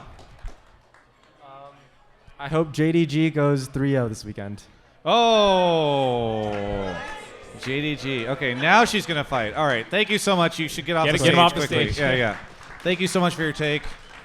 And I think it's also time to say goodbye to Laure as well. thank you so much. Anything you want to say to It was anybody? great. I had one other question Oh, from sure. the audience. I didn't know if we'd have time to pull him up, but he was asking, sorry, I forget your name, about what would you be asking pro players about if not the game? He said something like you were mentioning that after the games you just obviously have to talk about what just happened, but you had other things that you normally would want to. Not always, honestly. Like, I mean, we're getting in a deep subject here, but I don't always okay. ask about. I don't always ask about the game. Sometimes the story around the player and like the specific matchup is going to be more interesting, so I just disregard the game. So it's I mean, I want to try and create unique interviews every time with every player, and like doesn't make it sound like it's going to be generic questions and everything. So I will just, I don't know, think about whether the game is more interesting or the story for the player is more interesting, and that's how I try and do it, at least. I gotcha. But thank you. Well, either anything you want to say to anybody as we say goodbye? That New York is really amazing, and that this in Nice is really cool, and I'm glad that the first time we have a League of Legends World Championship with an audience is actually in this city, because I really love New York and I enjoy all my time here. So thank you. Very And good, thank you, very good. Travis. Thank you so coming up. much. Thank you. All right, it is time for us to close out the show with our last guest of the evening. It is Atlus joining us. Welcome, Atlus, to the stage. He's going to wander over. LCK domination of the group stage, bring up the final boss. Yes. LCK play-by-play. Yes. And we are looking, I think, for our next take, start thinking about it. We're looking for some hot takes to close out the evening. LCK or LPL, which is the better region? Or stuff like that. LCS. Here's the thing. We have in audience several members of the global Riot Games League of Legends esports team. So we should have global topics. Global topics. If anybody has any thoughts about the rumored LCS schedule, I'm sure they'd love to sweat awkwardly in the audience during this time. Yeah, me too. Yes. Anyway. But anyway, any fun takes to close out the show. But Atlus is here. Atlus, welcome to the show. Thank you. It's really great to be here. I'm glad to be back on TGI Genshin. I was going to say, TGI, surprise, thanks for this having is me. Resin Refresh now. Yes. Covering Genshin Impact. No. Atlus, every time you come on the show, I feel like you're always just surprised to be here. That's it. You're like, hello? Yes, it's great to be here. You're in a state of shock.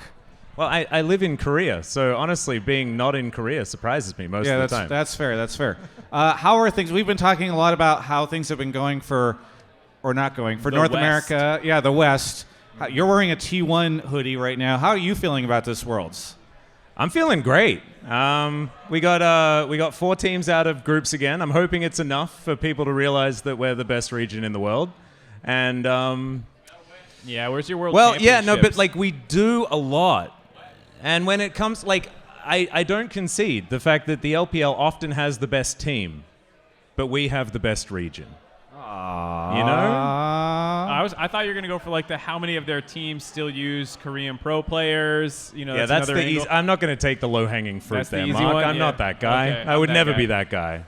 Very good. How do you feel about? So you mentioned the 4 teams getting out. I didn't see all your pre-tournament analysis. Were you one of the DRX haters? Because a lot of people were like, "Oh, they're not going to be good."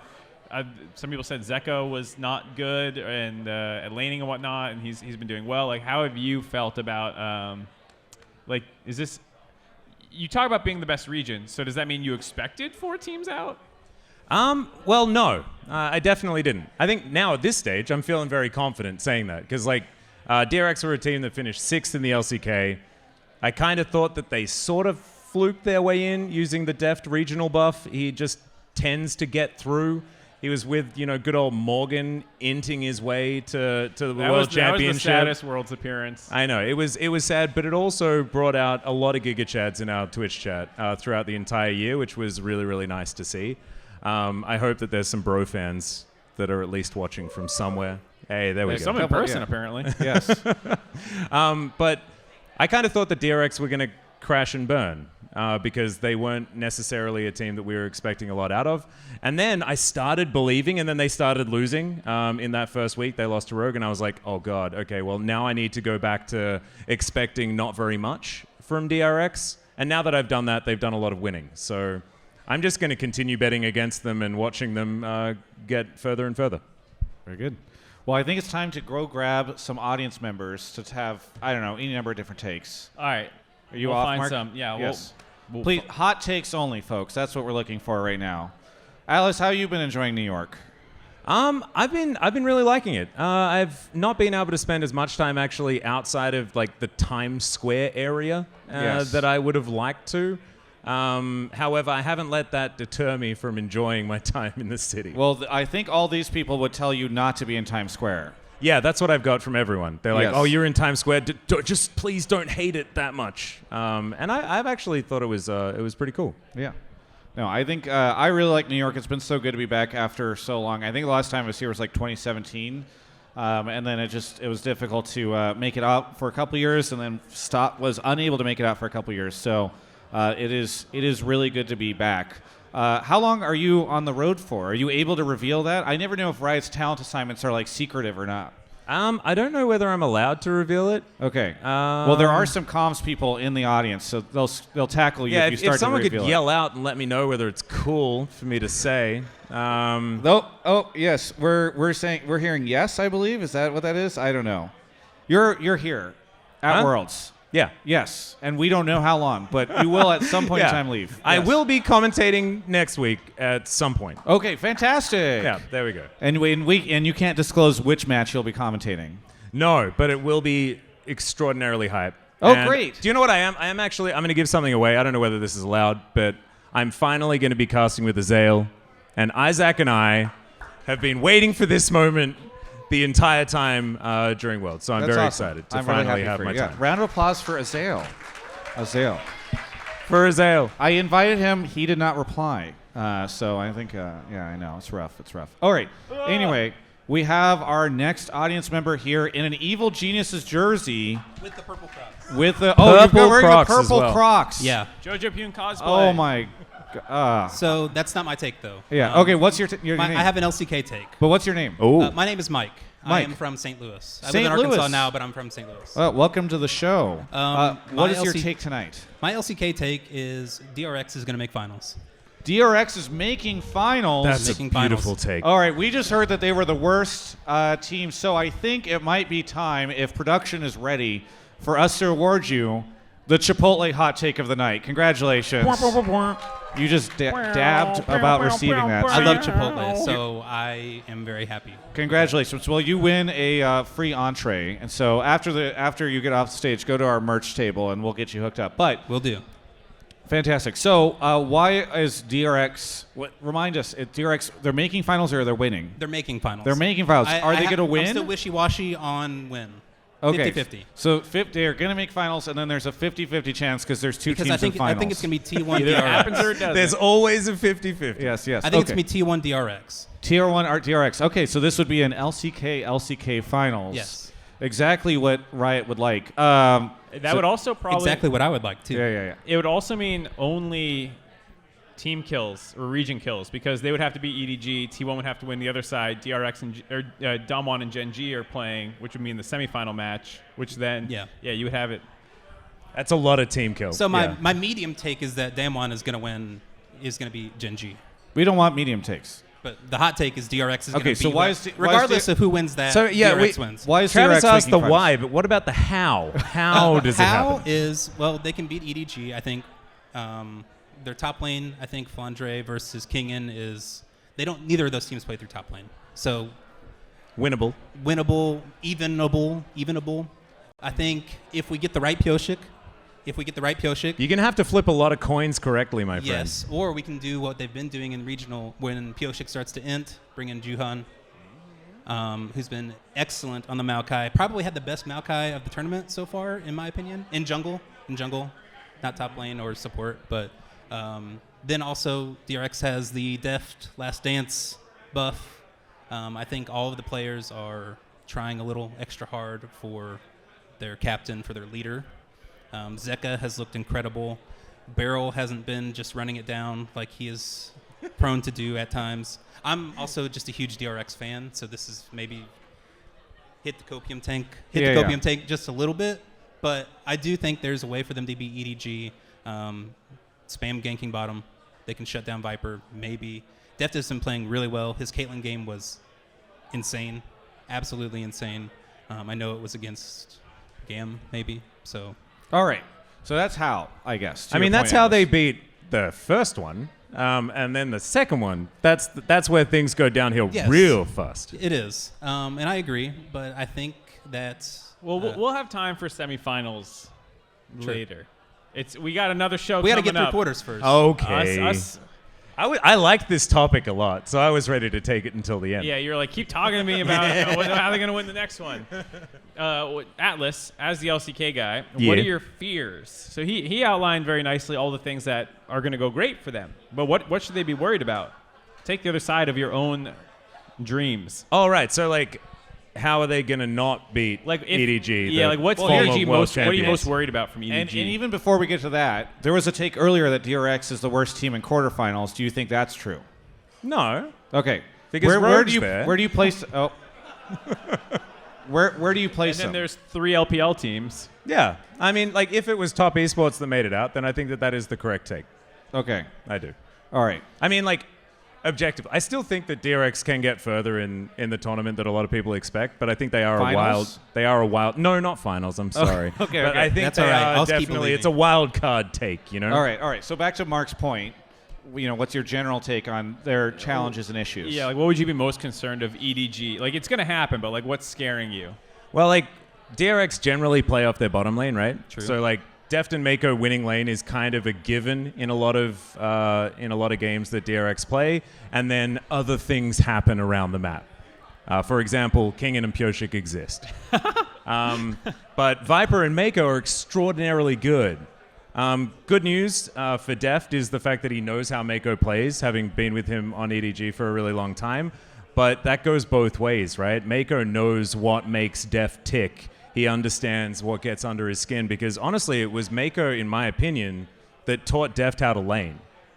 When Deft was on Samsung Blue, he was never known for good laning. His whole MO, like, the beauty of having Samsung White and Samsung Blue was the fact that Imp was like the crazy laner. Yeah, he was the monster, and Deft sat on Twitch in stealth all early game and then came out and killed everyone in the late game. Like that was how it worked. And so I think that Mako definitely understands how to play that one. I think the mid lane is where things get really exciting, because I think Zeka is amazing. I don't know what there has been a lot of negative Zeka takes going around, and I think he's just proven time and time again that he's been just really, really good.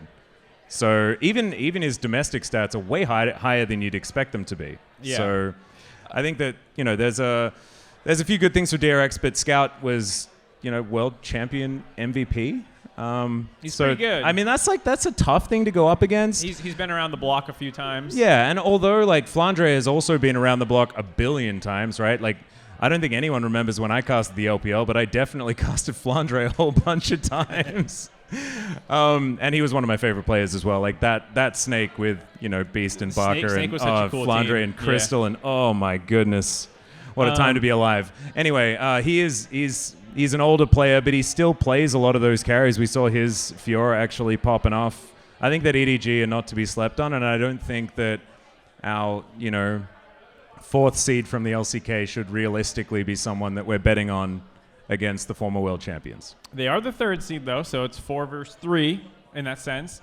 I also feel like the big question for me is actually that mid lane matchup, because I keep watching Zeka play Akali and Sylas, and I'm like, okay, I know he's absolutely disgusting at these. When is he not going to be allowed to play them? And that's actually a really cool question. It's a really cool question, because I don't think that he'll ever not have to play them.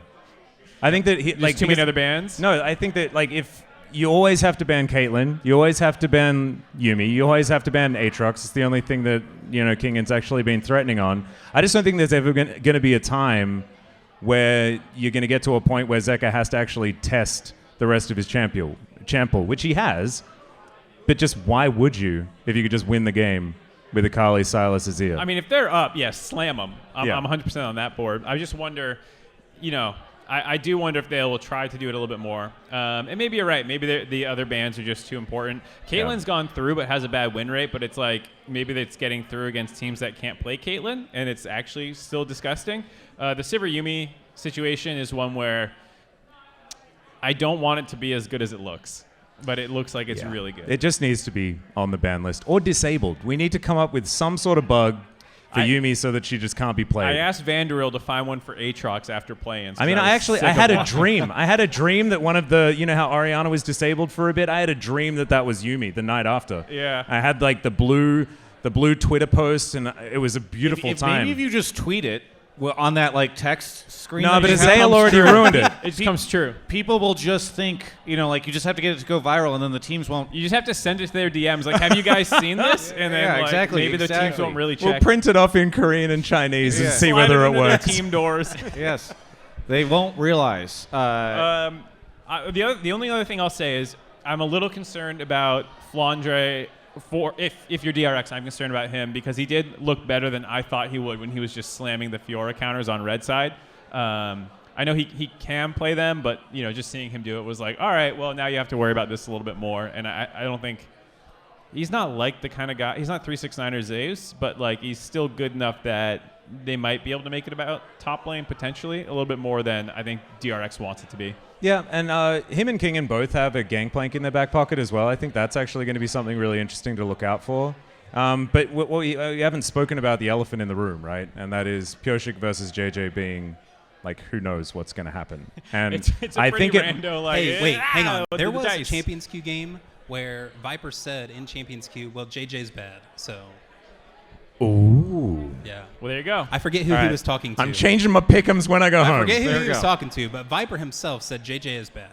So Thank you so much for joining us. No problem. Congratulations again on winning some Chipotle. Anything you want to shout out? Shout out to the LCK. More people need to watch LCK because it's awesome, and Atlus is awesome. I agree. Not with the last bit, but the LCK bit. Bonus shout out. Shout out to Drakos because earlier when the bar was really busy, he pointed out and said that I was waiting for a long time. So shout out to him. He's a really nice guy. Yeah, Drakos did not hear your shout out at all. That's you. Right. This man just I'll let shouted him you know. out because apparently you helped him at the bar. You were saying he was first. Okay, fantastic. He knows. Gentleman cure. Yes. Either way, thank you so much. Drakos is such a fake nice guy. It makes me sick. He's a real nice he's guy. He's always doing these fake nice Okay, do you want a Draco's story? I can give you a Draco's story. You give a Draco story while I get the I next have to take. do an ad. Okay, so you do an ad. I do the you ad. tell a Draco You story. tell a Draco I'll get a story. caller. He's going to go get somebody. So, first off, thank you so much to Chipotle for sponsoring the show. Would not make it happen. This is a very true story. Earlier today, we were here, and I was like, let's go get Chipotle for lunch because we were setting up. And literally right around the corner, there is a Chipotle. There's also one on the floor of the the Empire State Building. Where am I again? You can tell I've been drinking. No, the Empire State Building, there is a Chipotle on the floor of it. So they're all over the place. It's been fantastic to have them be here. Earlier, as we did the Chipotle hot take in the chat, in fact, I see it getting still shared there right now. We gave the code out to try to get, if you use that, you can get one of 1,000 free entrees if you're one of the first 1,000 people to apply that code. But thank you so much to Chipotle for sponsoring the show. It's been really great to have them on as a partner. They've been fantastic to work with, and I just it's so great whenever you can work with a brand or product that you love and use all the time. And again, people can go back to my Chipotle with Double Lift interview from 11 years ago to know how much Chipotle Peter and I used to and still today eat. So thank you so much, Chipotle, for sponsoring the show. Thank you for creating the Chipotle hot take. And I guess we now get a story, Atlus, about Drakos. It's just a quick one. I just want to talk about how awesome Drakos is. And Yes. so I was in Berlin. And He's not paying attention again, by the way. No, it's okay. He doesn't need to. Yes. It's just a good story, to be perfectly honest. It was last night at one of the international events at some point in the past. They've all kind of rolled into one. But I left a couple of beers in his fridge. And 2 years later, He gave him back? I went back to Berlin the next time, and I drank them. You drank them. He You just kept left them them in his fridge For for 2 me years. Were they for still 2 good? years. I mean, how long do It was some- Guinness, so yeah, Ah, it tastes okay. the same. Gotcha. You know. Fantastic. Yeah, Well, you put it's- dirt in the fridge, it's going to taste like Very dirt. nice. at the end. It's either a compliment to how dedicated his Guinness, friend by the is, way. or how rarely he cleans out his fridge. I think it's. He doesn't like Guinness. Okay, well. So they we just survived lost him because as he a- doesn't like Guinness. I guess they're not going to be a potential brand partner for any of our stuff. Okay, David is here. Welcome back to the show from here for the first. Hi, Dave. going? Do you want to remind David? Do you want to remind everyone where you're from? From Hell's Kitchen, New York City. Hell's Kitchen. You're joining us from Hell's Kitchen right here. And do you want to remind everyone what your take was the first time you were on the show? Oh, my take was that all 3 LCS teams would make it out of groups. Oh. And the specific analogy that I used was that we need to shoot for the stars, hope to land on the moon, and pray that we get off the ground. Turns out we dug ourselves a 6-foot grave. So before we get into his take for this show, it's been so funny because David, congratulations, David, got his first media badge ever for this Worlds. So he joined the media crew at this Worlds, and David. Well, so Drew, who's working the event with me, he and I got to watch David's just hope get crushed slowly over the course of the event. He was like running around and waving an American flag in the beginning, and by the end, we'd go up to him and he'd just be like, "Oh man, I can't believe When that." you're as jaded and Travis and I are, all you want to see is that twinkle die in the new fans' Yes, eyes. exactly. The only way we can get energy back is All from right. draining- We Anyway, got a couple people what's to your take? run through here. My take is that the LCS moving to a weekday schedule is a horrible decision. All And I right. think You lacks asked the for it. priorities that we need to have. Here it is. Yeah, no, actually, I did. I think. Well, you said you wanted to. You had tweeted about this, and I didn't see. You looked at the video because I did a video about this. Okay, 5 steps back. There's a rumor reported by Blix that LCS is moving to 2 days during the week instead of the weekend. You got to put this context out there for people that don't know. I did a video. You did a video responding to my video. Why is this bad? Because the main argument that I've seen from a lot of people, including the people that you've talked to, I asked a few people about it on site as well, is that, yeah, it's great because my weekends are used for other things. It's not like your weekdays are any different. If the argument is that you are an adult and you have other things going on in your life and your weekends are reserved for going out, so is that window that you get off work. Coming from somebody who works in corporate America, who works 9 to 6, gets off, grabs dinner, has to let the dogs out, do whatever I need to do otherwise, I will be lucky if I'm able to catch the same amount of LCS games as I would on the weekends during the weekdays. The bigger problem that I think is that LCS just now becomes second fiddle in a lot of people's lives, and it's no longer the priority. Whereas 5 years ago, doesn't matter what college football game is on, doesn't matter what event's going on, they're going to watch LCS and still be able to go out to a party that evening. That's just no longer the case where that is the priority in their life anymore. Before Travis talks, Atlus, LCK has weekday games. No, that was actually going to be my response. Is the best solution to this is to just do both. Because we just do 5 days, I'm fine with and that. then it just goes all the way over, and then you've got the best of all worlds. I'd be perfectly fine if it was 5 days and we had games throughout the days, but given the such high priority on viewership has to hit X, and we need to consolidate it down to just 2 days to make sure that our viewership looks good for X, Y, and Z, I don't think that's just ever going to happen. Even though I wish that it would. By all means, I wish we had your system. I do. Let's take a poll in the audience. How many of you will watch less LCS if it is on the weekdays? Okay, I'm seeing some hands go up. I can't. How many These of you lights are will too watch? bright. Hands down. How many of you will watch about the same LCS if it's on the weekdays? Okay, like an That's a lot of equal hands. number of hands. How many of you will watch more LCS? I mean, this seems like David. This Those looks 3 like, guys over there are going to watch so much LCS. So like from just like this random sample, purely scientific of these League of Legends LCS viewers, it feels like most people will watch more or the same like that. So I don't know. Words are one thing.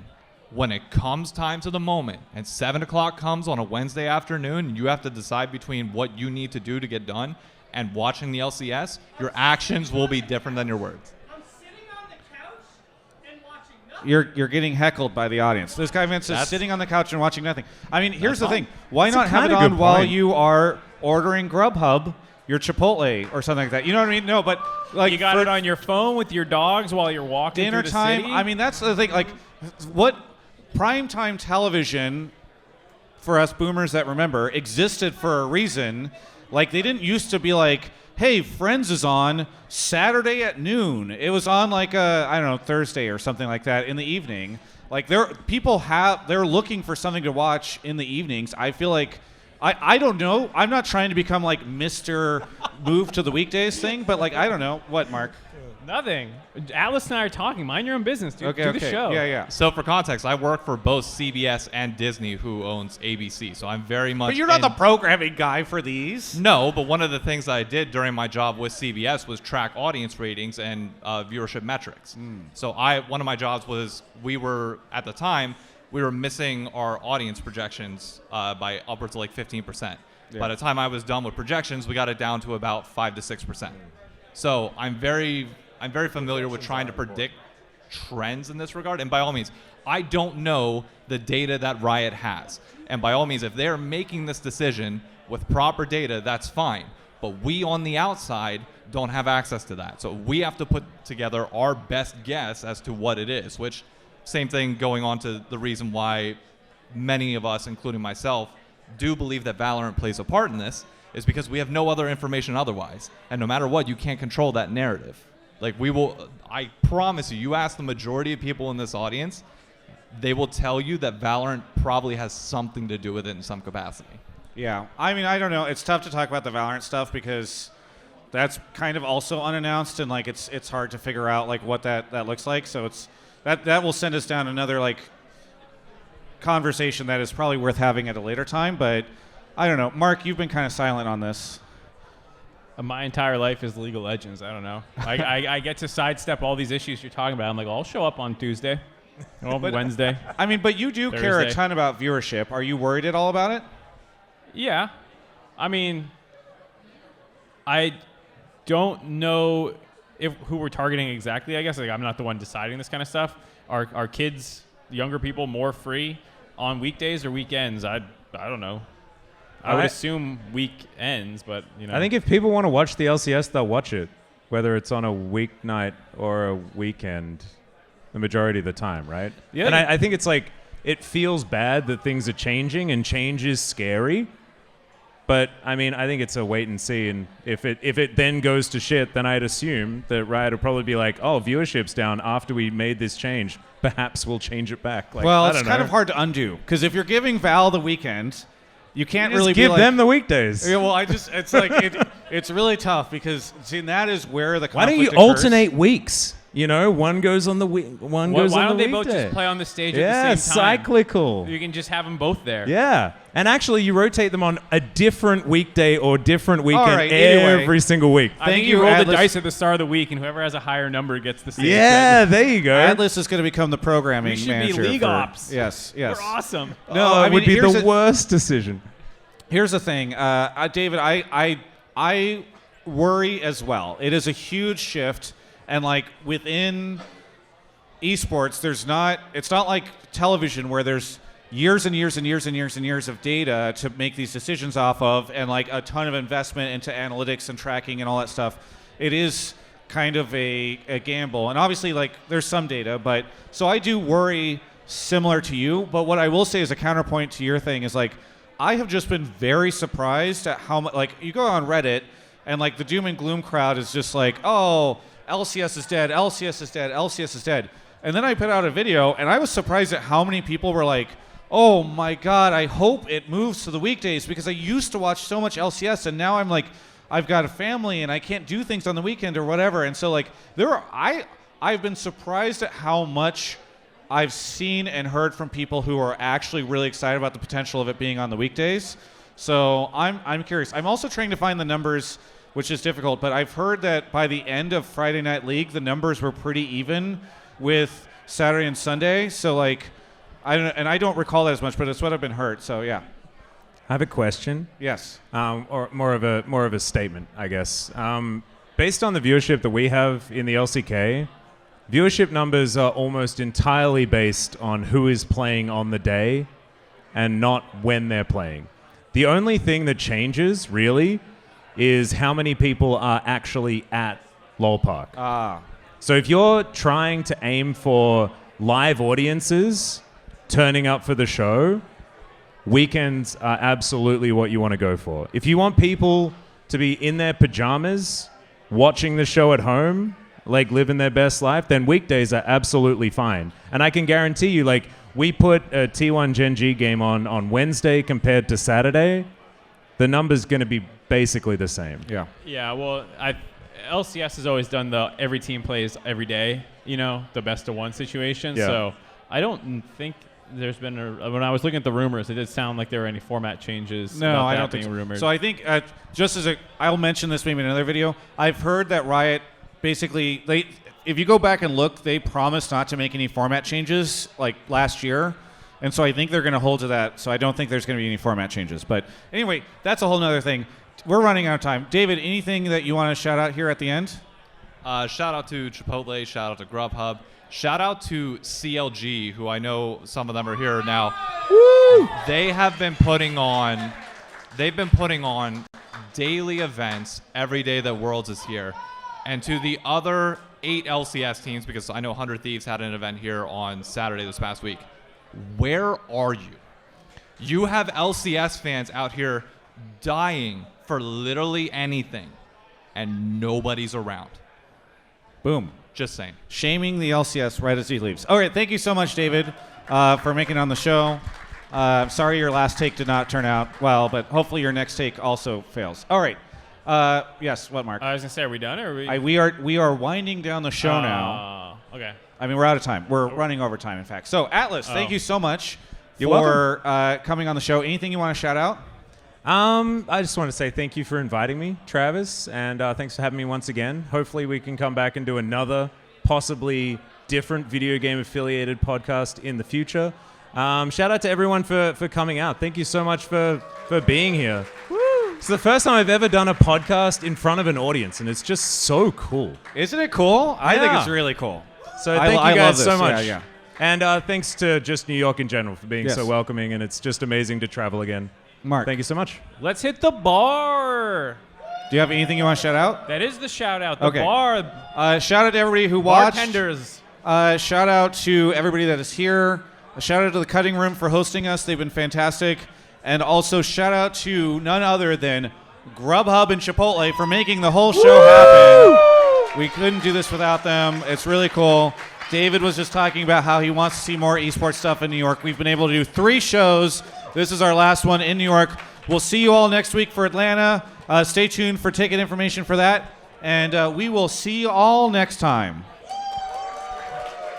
Yeehaw. Woo!